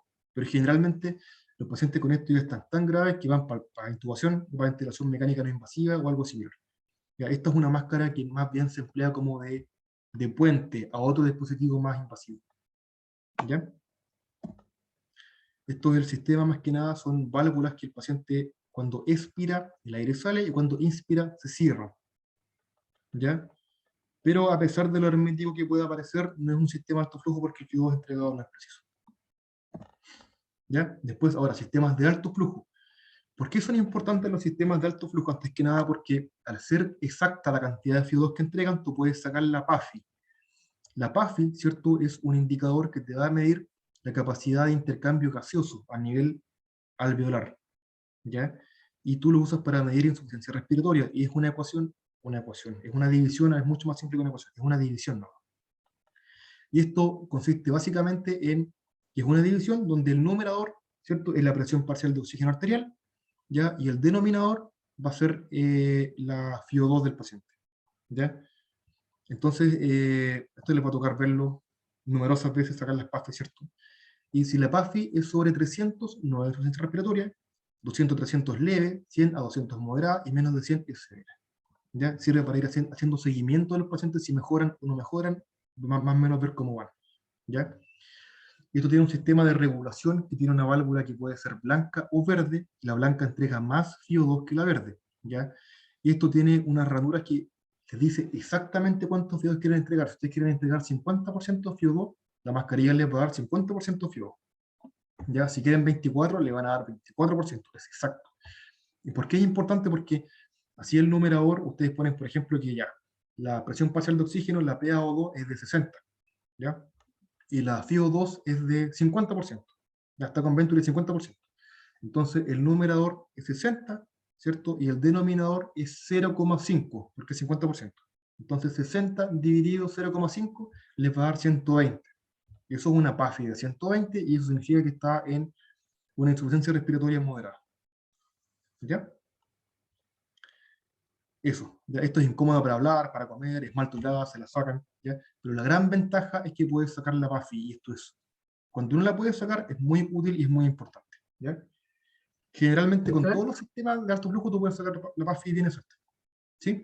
doctor, consulta, ¿qué volumen se requiere aportar de oxígeno para que este sistema pueda entregar esa FIO2? Depende, en cada ranura, aquí está muy chico para que se vea, pero por ejemplo, para que sea 50% tiene que ser 12 litros, para que sea, no sé, 24% tienen que ser 3 litros. En la ranura sale, tú lo marcas con la flecha que está acá, ahí se alcanza a ver algunos números, ¿ya? Y al lado sale cuántos litros son. ¿Ya? Parece que son 9 litros, no recuerdo recuerdo bien, porque parece que son 50% 9 litros, 46, 33, no lo recuerdo bien. Pero ahí sale, tú lo lees y lo pones. Eso es todo. Gracias, doctor. Ya. Después, cánula nasal de alto flujo. Sí, es un sistema relativamente nuevo para el hospital regional, tiene algunos años, ¿cierto? Tiene como 3 años de uso, 4. ¿Ya? Y esto ha salvado muchas vidas, sobre todo en la pandemia, que es un dispositivo que permite evitar intubaciones, es muy bueno, es muy útil, ya es bastante accesible para lo bueno que es, económicamente hablando, ¿ya? Y es una naricera como la simple, pero en vez de eso es un corrugado, que es un dispositivo que entrega presión a muy alto flujo, estamos hablando de, el máximo es 60 litros por minuto, 60, no 3 ni 4, 60, ¿ya? Y esta máquina les permite medir tres variables de forma exacta, que son la FiO2, la temperatura y el flujo, ¿ya? El flujo, ¿de qué sirve? Que mientras más flujo dejes tú, más PIB entrega. El PIB no es algo que yo les preguntaría a ustedes porque se escapa un poco a las competencias de medicina general, pero si a alguien le interesa, siempre va a ser genial que lo aprendan. Y el PIB es cuando se entrega una corriente de aire continua y una presión continua de la vía aérea. Esto significa que el alveolo, ya por ejemplo ahora, nosotros normalmente inspiramos y el alveolo se expande, expiramos y se contrae. Ya que siempre va a quedar un poquito abierto, nunca se colapsa, ¿cierto? Cuando ustedes aportan PIB, el alveolo se dilata, baja, pero queda a la mitad. No se cierra como cuando uno está sin PIB. El PIB te mantiene el alveolo un poco más abierto, ¿ya? De muy abierto a moderadamente abierto como mínimo, ¿ya? Y eso es bastante bueno, porque cuando el alveolo está más abierto, aumenta el intercambio gaseoso, ya permite barrer, permite que haya más intercambio, ¿cierto? Permite que haya menos, hay una cosa que se llama atelectrauma, que es que cuando por alguna enfermedad o neumonía o diferentes condiciones el alveolo se cierra, cuando eso ocurre, el alveolo sufre daño, ¿ya? Y el PIB hace que esto ocurra menos. Entonces es bastante bueno porque ahorra daño pulmonar, ¿ya? Y además el flujo, ¿cierto?, que aporta es tan alto, y es 60 litros como máximo por minuto, que barre lo que se llama espacio muerto, que es otra cosa que es algo más fisiopatológico, más fisiológico en verdad, que es que mueve rápidamente todo el aire que está en la vía aérea, que no tiene alvéolos, y que por ende no colabora para el intercambio gaseoso. Entonces mueve todo ese aire rápido, y en la práctica tú obtienes más intercambio gaseoso y barres más CO2. El dispositivo es muy bueno, nada que decir, es excelente. Ha ahorrado muchas intubaciones en la vida. Hay mucha gente que le debe la vida a este sistema, porque ya no quedaban ventiladores mecánicos, créanme, ¿cierto? Disminuye el trabajo ventilatorio.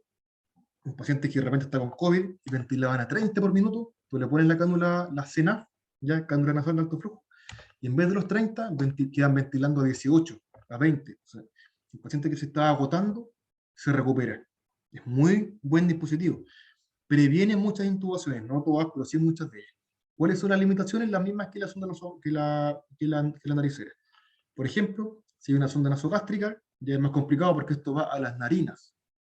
Entonces ya no vas a poder aportar tantos litros, ya porque el flujo se va a hacer muy turbulento por el menos espacio que hay y puede causar epistaxis, por ejemplo.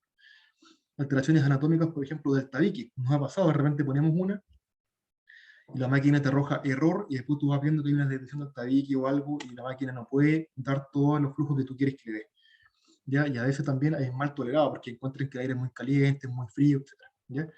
Y la ventaja es que el paciente puede hablar y puede comer, ¿ya? Pero mientras más abra la boca es peor, ¿ya? Porque el aire que entra por la nariz se acaba por la boca, básicamente. Entonces, pacientes que están graves, nosotros les decíamos que no hablen, que se queden ahí tranquilos. ¿No? Mientras más, algunos eran conversadores y empezaban a desaturar de a poquito. Hay que decirles que se queden en silencio. Ya, vamos a seguir rapidito. Ventilación mecánica no invasiva, ¿cierto? Esta es una ventilación que aporta mucha presión positiva, ¿cierto?, a la vía aérea, pero con una interfaz, que es el nombre que recibe la máscara, y que tiene, bueno, requiere un paciente despierto, cooperador, ¿cierto? No un paciente agitado porque se la va a sacar al tiro, y tiene indicaciones en agudo y en crónico. Las que me interesa más que sepan las agudas, ¿cierto? Que son que nivel de evidencia 1A, con mucho aumento en la sobrevida, mucho, ocurre en el EPA, y en la exacerbación de EPOC con pH disminuido. Aumentan mucho la sobrevida, ¿ya? Y esto es un manejo en UTI, ¿ya? Y la ventilación invasiva, que el paciente hay que sedarlo, es el paciente crítico clásico, ¿cierto? De UCI. Estos son los pacientes UCI. Tú duermes al paciente, le haces bloqueo neuromuscular, al menos para intubación, pones el tubo, lo intubas, ¿cierto? Y le das presión positiva por un ventilador mecánico. Ya, y esto generalmente toma hartos días y depende de la enfermedad. Hay muchos criterios para poder intubar. Pueden ser compromiso de conciencia con glasgow bajo 8, PAFI, o PAFI muy baja, o ventilación con apremio ventilatorio franco, ¿cierto? Con mala mecánica ventilatoria. Puede ser para muchas cosas. Ya para paciente con un shock séptico refractario, tú lo tienes que intubar. Y así muchas otras indicaciones que hay. ¿Ya? Vamos a ver lo último, que es el tema del potasio, que esto yo creo que es el tema que más van a ver de los tres que hemos hablado durante todo el tiempo. ¿Ya? Vamos a partir por la hipercalemia. La hipercalemia es cuando el potasio sube de 3,5 a 5, que es lo normal, a un nivel superior a esto. ¿Ya? La clasificación, véanla muy bien, para que entiendan lo siguiente. Hipercalemia leve es cuando es menos de 6,5. ¿Ya? Y tú recién en 6,5 dices que es moderada, hasta 7,5, es harto. Y sobre eso dices que es severa. ¿Por qué les digo esto? Porque de repente uno ve un interno que dice, oh, tengo un paciente con un potasio de 5,8, se va a morir. No, no. ¿Ya? Y no, pues la verdad es que el paciente aguanta las alzas de potasio bastante bien.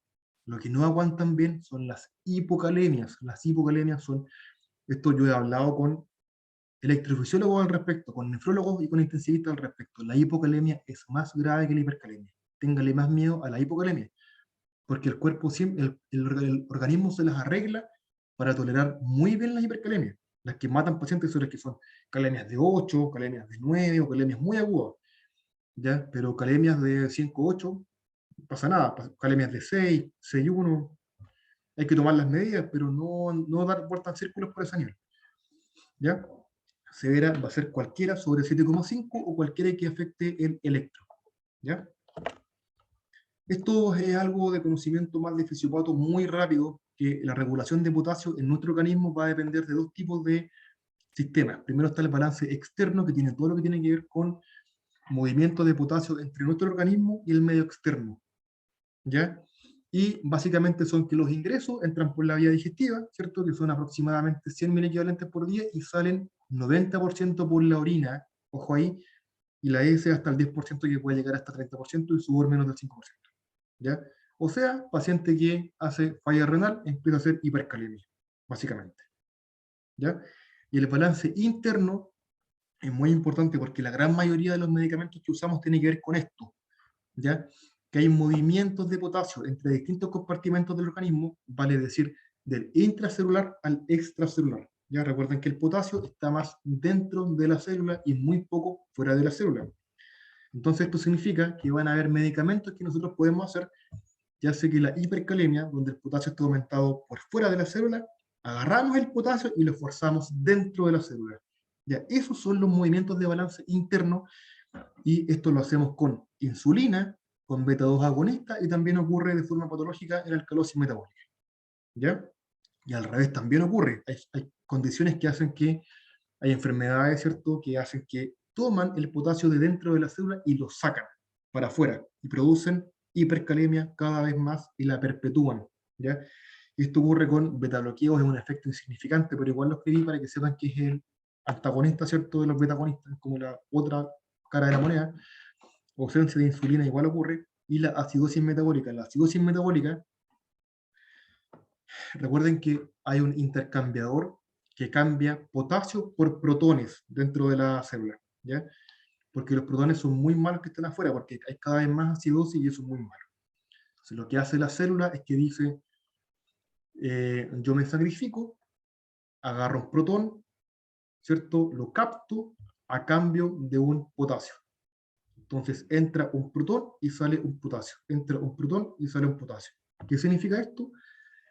Que se va a contener un poco la acidosis, pero va a ser a costa de aumentar la hipercalemia, y eso se va a perpetuar. Si hay un paciente que ustedes tienen con, por ejemplo, calemia de 6, y ustedes hacen todo, le dejan salbutamol, le dejan polarizante, todo, le dejan todas las medidas, y el potasio no baja, o baja un poquito y sube al tiro, piensen que hay una acidosis metabólica, que por eso el paciente no corrige. porque si no corrigen la acidosis, el paciente jamás va a corregir, jamás, ¿ya? Así que los medicamentos que empleamos están todos a este nivel de balance interno.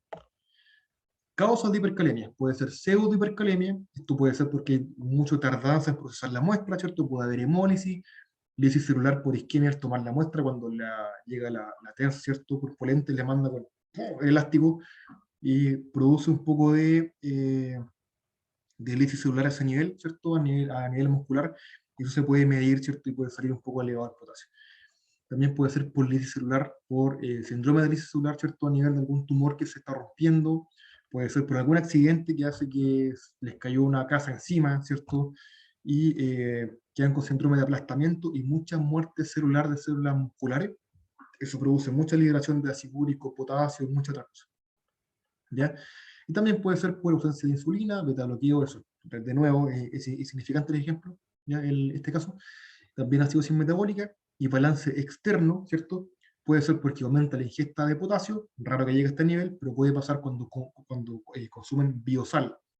Ya la biosal, una tapa de lápiz de biosal es como comerse 2 comprimidos de Celuscar, por ejemplo. ¿Ya? Y también oligoanuria, también, pero le va a producir que le sube el potasio, diuréticos ahorradores de potasio, obviamente, también hipoaldosteronismo con inhibición del eje RAA que va a hacer que ustedes retengan potasio. Son las diferentes causas de hipercalemia. ¿Cuál va a ser la clínica? 3 cosas. Esfera neuromuscular, esfera de musculatura cardíaca y sistema citoconductor, y sistema de musculatura lisa. Son puros síntomas musculares. ¿Ya? De nuevo, musculatura estriada, cardíaca, citoconductora y lisa. Eso es todo. Y cada una tiene sus propios síntomas. Ya a nivel de musculatura estriada va a haber paresia, que puede llegar a haber parestesias, paralisiflasia, puede llegar a ocurrir cuando es mucha, pero es muy raro ver esto, y adinamia. A nivel cardíaco, alteraciones del electro, bloqueos auriculoventriculares, arritmias ventriculares, asistolía. Gastrointestinal, náuseas, vómitos. ¿Qué pasa con el electro?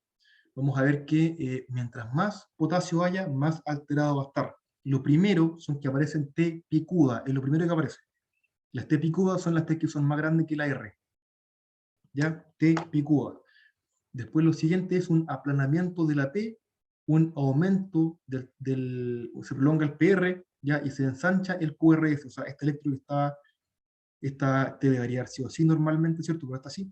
Entonces, básicamente es como tomar este electro, ¿cierto? Y el alargarlo, estirarlo, todo se alarga, la P se estira un poquito, el PR se alarga, el QRS se ensancha, la T igual crece, fíjense. Todo se estira y todo se va para arriba. ¿Ya? Donde la T termina siendo la más picuda y la P como se estira mucho queda chiquitita. Como nemotecnia, ¿ya? Y ya con potasio de 8 es un electrón dismórfico que no se entiende nada, no encuentras P, no encuentras T, no encuentras nada. Y estos son los pacientes que se mueren por hipercalemia. ¿Ya? Doctor, Doctor, adelante. gracias. Una cortita pregunta. Dijo que la hipercalemia se consideraba severa cuando había una alteración del electrocardiograma, pero aquí Sí, vemos que, por también. ejemplo, con valores de 5,5 a 6,5 puede existir una onda T picuda, por ejemplo. En este caso, si la observáramos en el Sí, electrocardiograma, ahí sería severa. sería severa. Ah, ya, perfecto. Generalmente hay pacientes que hasta 7 no hacen nada, eso es lo que pasa. Pero si empiezan a tener 6,2 y hacen T, eso ya es severa. Ya, ¿Ya? Y eso ya, significa gracias, que doctor. hay que partir con todas las medidas, ¿cierto? Y también tiene indicación de monitorizar. ¿Ya? Ya, gracias. Tengo una Ya. consulta. ¿Sí? Si las T's son más altas que el QRS, pero no son picudas, ¿igual cuentan como T's picudas? Generalmente para que sean más altas, tienen que ser... no, es igual, morfológicamente es que hay algunas causas de T, hay otras causas, pero son más raras. Generalmente la morfología y la altura, ¿ya? Pero sí, pues, si justo el QRS es muy alto, por quizás qué motivo, o hipertrofia o lo que sea, pero es picuda, ¿cierto? Y la morfología te quedas con eso. O sea, ya, no sé si siempre se van a cumplir que sea la morfología y la altura. ¿Ya? Gracias, doctor. El tratamiento, Doctor, tengo sí, una duda cortita, disculpe.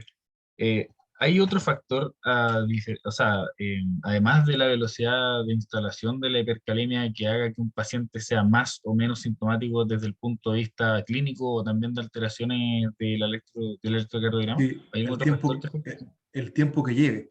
O sea, bueno, como tú dijiste, el tiempo de instalación, porque el paciente que está en hemodiálisis y está acostumbrado a estar con potasio de 7,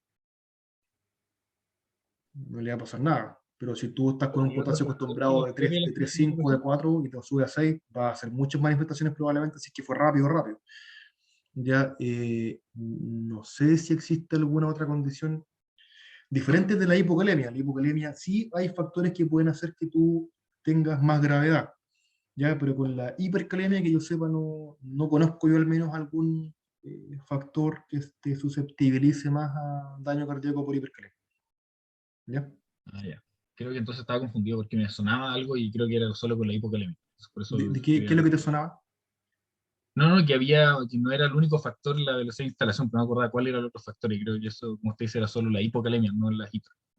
O quizás hay, no los conozco, también es una opción. Ah, ya. No, Ya, no mira, me acuerdo.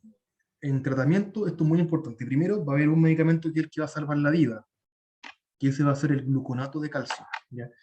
Esto es un medicamento que estabiliza la membrana. ¿Ya? ¿Qué es lo que significa esto? Básicamente que recupera un poco el potencial de acción. ¿Ya? El potencial de acción, ya que estaba, recuerden que esto todo tiene un sistema fisiológico, ya donde hay 4 fases, ¿cierto? Ya con una meseta, ya, y el potencial basal, ¿cierto? Potencial de acción lo deprime un poquito. Entonces lo hace que gatilles menos arritmias, básicamente. ¿Ya? Y eso es lo que te protege a nivel cardíaco. Entonces, esto es muy importante lo que yo les voy a decir. Gluconato de calcio es lo que les va a salvar la vida, punto uno. ¿Ya? La dosis, ¿cierto? Es una ampolla y ustedes van viendo el monitor cardíaco. Ustedes pueden repetir la ampolla cada 15 minutos y van a ir viendo cómo el electro se va normalizando.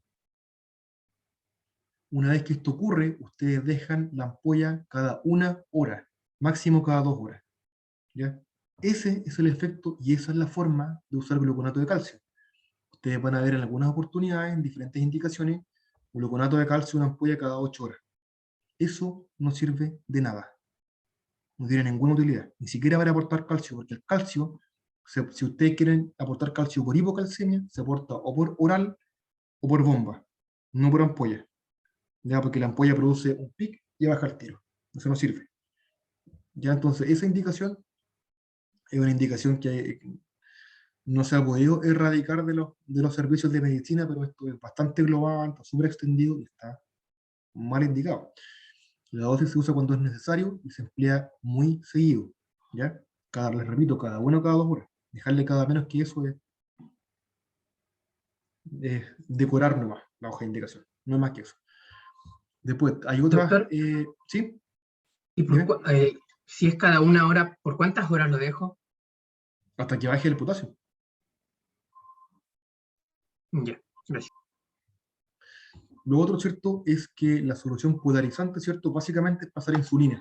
Que recuerden que la insulina toma el potasio y lo pone dentro de la célula. ¿Ya? Y esto hay 2 formas de usarla. Hay dos concentraciones que pueden emplear. Pueden usar 500 ml de glucosado al 10%. Al final, lo que importa de esto son las 10 unidades de insulina, nada más. El resto no importa. El suero glucosado lo hace para que el paciente no haga hipoglicemia, nada más. Solamente para eso. Si el paciente coincide que está con una diabetes descompensada, a lo mejor no va a requerir suero glucosado. Le pasa las 10 unidades de insulina, no, listo. ¿Ya? El otro es para que el paciente sobreviva a las 10 unidades de insulina, que tampoco es tanto. ¿Ya? Y si el paciente, esto recuerden, paciente con hipercalemia generalmente va a ser un paciente con falla renal, 80% de las veces. ¿Ya?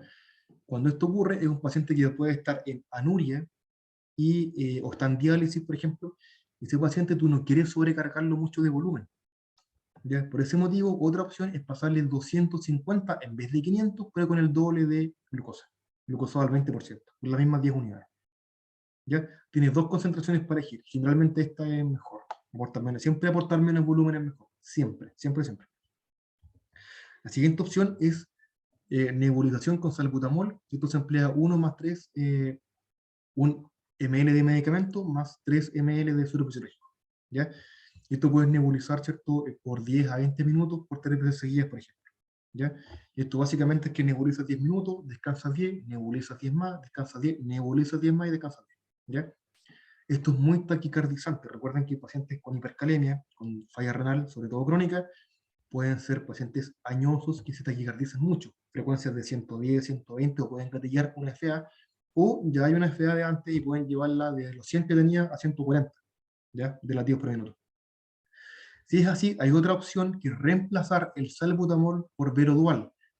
Si toman esa opción, tienen que saber que el efecto es un poco menor, ¿ya?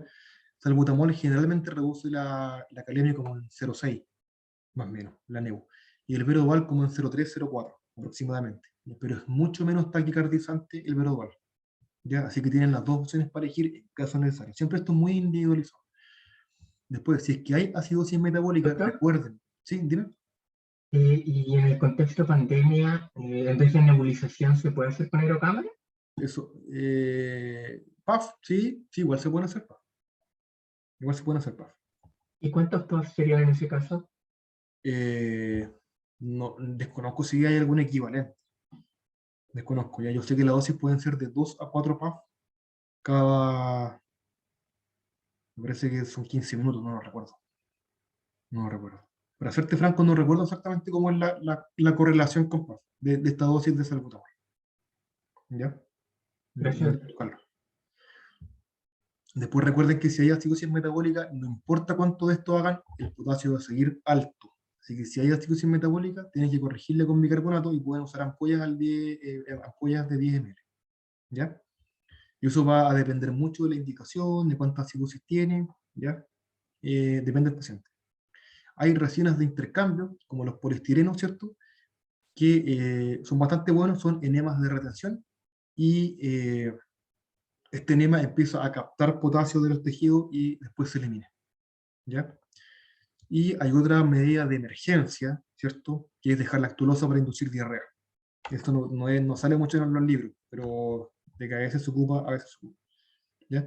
Y si no responde nada de esto, si no se pudo recuperar la falla renal, si el paciente no respondió con nada, hay que pedirle una hemodiálisis, porque una de las indicaciones de diálisis en agudo es hipercalemia refractaria a tratamiento.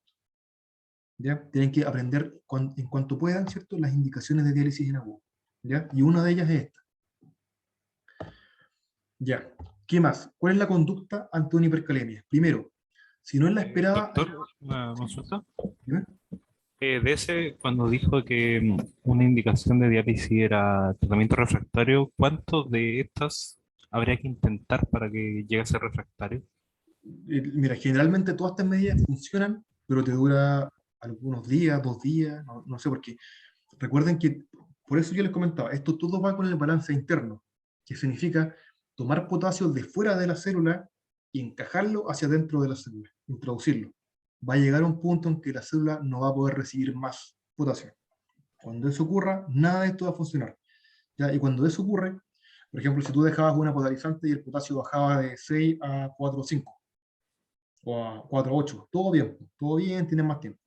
Pero si ya vuelve a 6 y pasa a otra polarizante y baja a 5 o 8, ya, esto es bien arbitrario, no es como una dosis que te diga, no, si el paciente no responde en 6 horas, tienes que ir. No. Esto tú vas viendo si cuando pierde la efectividad del tratamiento hipokalemiante médico, tú tienes que pedir la diálisis, ¿ya? Pero no es como una norma en horas ni nada parecido, ¿ya? Ya, perfecto. Eso, doctor. Ya, si ustedes, por ejemplo, yo le tomo una muestra de sangre a alguno de ustedes, ya, y sale un potasio en 8, y yo lo veo bien ahí, ¿cierto?, conversando, yo digo, probablemente la muestra está mal tomada o demoró mucho en llegar. O sea, si yo sospecho que la muestra está demasiado alta para lo que yo estoy viendo clínicamente, hay que repetir la muestra, ¿ya? ¿Ya? Y aquí lo que les va a ayudar es que pueden pedir, esto les va a ayudar mucho en los turnos, porque en los turnos de repente tienen que hacer un control de potasio. Y ese examen demora como 2 horas. O sea, ahí están 2 horas más sin poder ir a dormir esperando el resultado de la calemia para saber si hay que dejarle otra polarizante o no. ¿Qué es lo que tienen que hacer ahí? Tienen que pedir un perfil crítico. El perfil crítico puede ser de una... se le escribe a la orden, perfil crítico. Y esto puede ser de sangre arterial o venosa, y les va a entregar niveles de hematocrito, ¿ya? Y de electrolitos rápidos. Esta muestra demora 15 minutos no demoren las 2 horas o 2 horas y media del otro sábado. Ya, y con esto ustedes pueden saber rápidamente si la muestra que repitieron, ¿cierto? Era hipercalemia o no. ¿Ya? Para no esperar las 2 horas. Créanme que les puede servir mucho.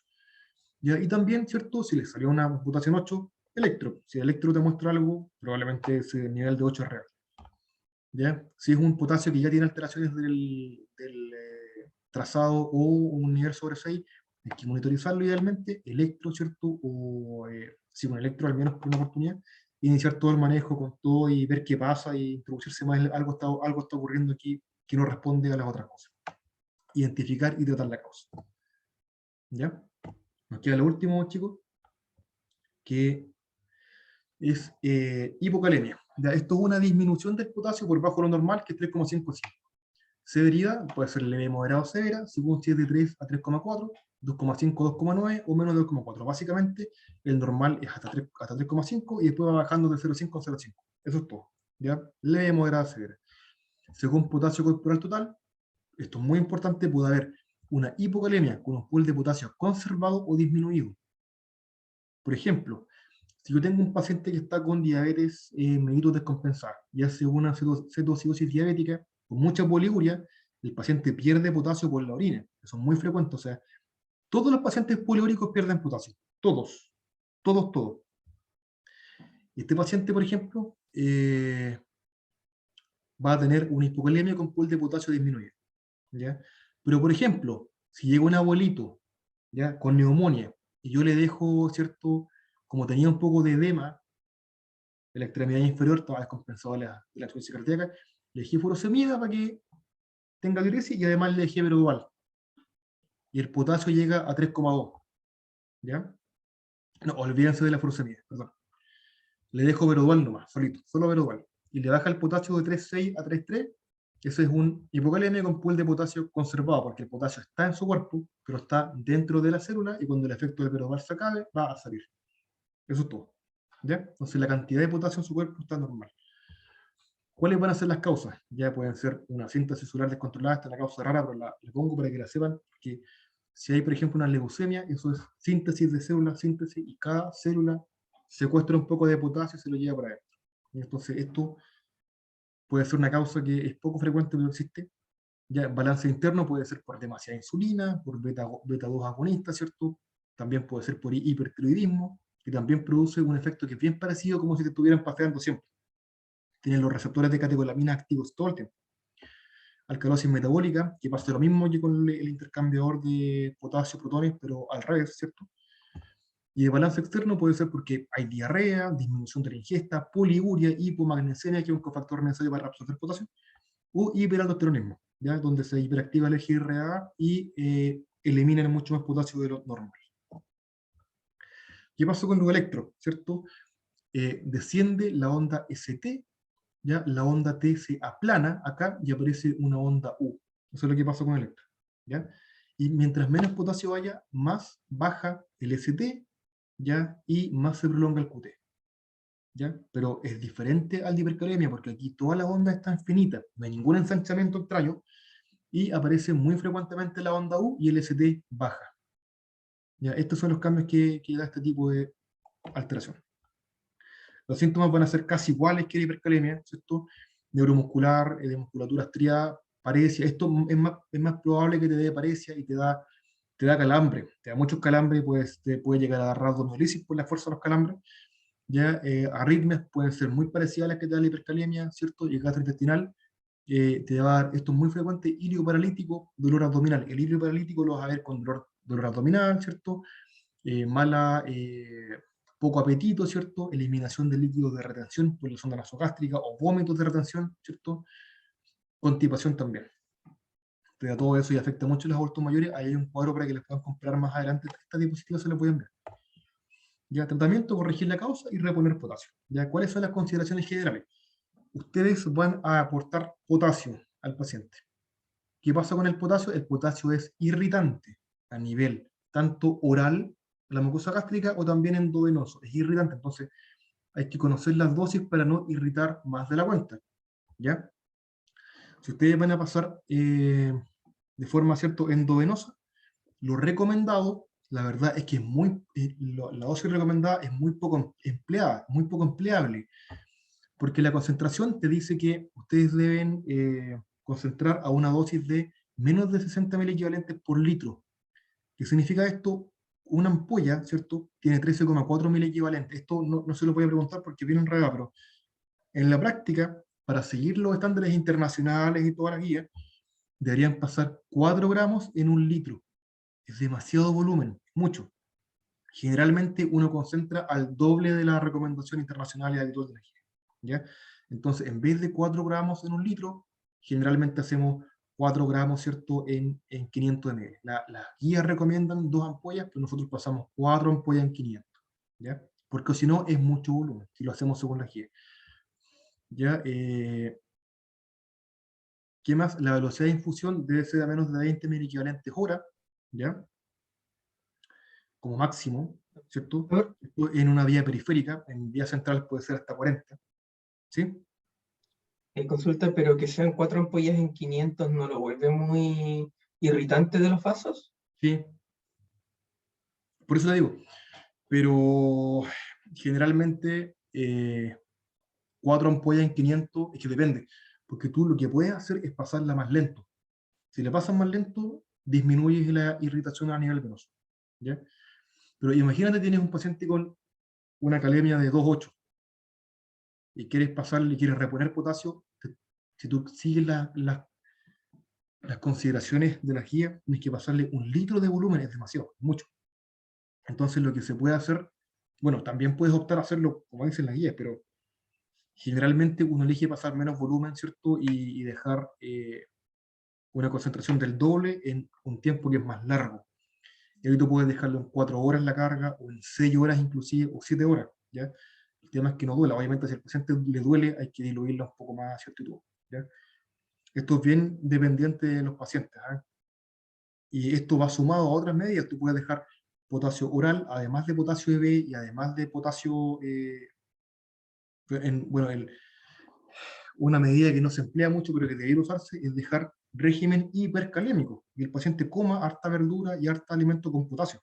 Y además de eso, darle pastillas de potasio, y además, si requiere, darle potasio a la vena. O sea, diversificar los ingresos de potasio. Así pues lo puedes hacer, ¿ya? La velocidad de infusión debe ser inferior a 20 miliequivalentes por hora, ¿ya? Esto es básicamente una ampolla y media por hora, ¿ya? Y un aporte máximo de 15 gramos por día, ¿no? O 200 miliequivalentes por día. Básicamente aquí les pongo como el resumen, es que de 3 a 3,4 miliequivalentes por litro, es decir, una hipercalemia leve, pueden pasar el slow K, que pueden ser 1 o 2 comprimidos cada 8 horas, ¿cierto? Y estos son 600 miligramos por comprimido, una dosis bastante baja y demora como 3-4 días en recuperar los niveles normales. Ya, si tiene de 2 a 3, ya tienen que pasar una carga, y ahí queda a juicio cada uno qué dosis va a emplear, qué concentración. A lo mejor el paciente aguanta bien volumen y le puede usar harto volumen, ¿no? Igual se puede hacer. Pueden ser 3 gramos en 250 o 4 gramos en 500, ¿ya? Es preferible 4 gramos en 500, que es harto menos concentrado que esta otra. Esta otra igual se ocupa bastante, llega a 3 gramos en 250. Ya, pero la verdad es que esto es muy concentrado. Uno debería emplear, como todo es cierto, 3 o 4 gramos en 500 como máximo. ¿Ya? No debería subirse más que eso.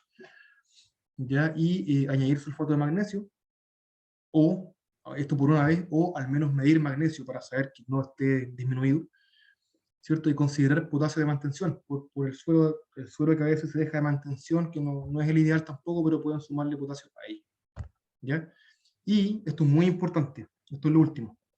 Si el potasio es menos de 2, tiene indicación de ponerle un catéter venoso central y pasarle potasio rápido por vía central, a dosis alta. Esto aguanta hasta 3 gramos por hora, ¿ya? Porque esto va directo a la vena cava. Porque si no se emplea esto, el paciente tiene un riesgo alto de hacer arritmias graves. Como les comentaba, la hipocalemia es mucho peor que la hipercalemia. Recuerden que aquí sí hay factores que te pueden hacer que hagas más arritmias, como son el caso de los digitálicos, por ejemplo, ¿ya? Digitálico, y hay otras condiciones, ¿cierto?, metabólicas que hacen que las arritmias sean más frecuentes y más graves, y menos respondedora a todas las terapias en contexto de hipocalemia. ¿Ya? Así que eso, chiquillos, esta clase la voy a subir para que la puedan ver con tiempo, y además les voy a mandar la diapo. ¿Ya? Así que más adelante seguimos planificando qué día nos seguimos reuniendo, ¿cierto? La hora, yo sé que es tarde, pero la única forma de que las personas que están en Imperial puedan asistir, ¿ya? Porque no saco nada con hacer la clase presencial si un tercio de los chicos no va a poder estar, entonces lo hace un poquito más complicado, ¿ya? Les voy a enviar esto y les mando también los PowerPoint, ¿bueno? Doctor, una duda. ¿Sí? ¿La polarización en cuánto tiempo se pasa? Porque esto Eso, pasa sí, en una importante. hora, 2 horas. Sí, debería pasar en media hora o 3/4 de hora. No confundir con la carga de potasio, que la carga de potasio debería pasar en 4 horas o más, ¿ya? La polarizante es rápida, media hora o 3/4 de hora, no más que eso.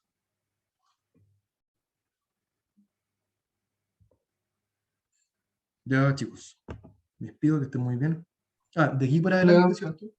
Bueno, esto va todo enfocado en su primera aproximación al internado. De aquí para adelante vamos a ver puras clases, que la idea es que todas las clases que veamos les entren en la prueba siguiente, ¿ya? Vamos a ver los temas principales de cardio, ¿cierto? Bueno, y de todas las clases que podamos, de los repartos que les entran, con la intención de que les vaya lo mejor posible en las pruebas. Ese es el objetivo también, ¿bueno? Doctor, ¿podría repetir cómo que reparto de entrada en cada prueba? Mira, en la primera entra gastro, cardio, infecto y reumato. Gracias. ¿Ya? No alcanzamos a revisar todos los temas, pero sí alcanzamos a ver, yo diría que al menos un tercio de la mitad de los temas, ya de la prueba. Ya, chicos, me despido y les mando el video, ¿bueno? Gracias, doctor. Que estén bien.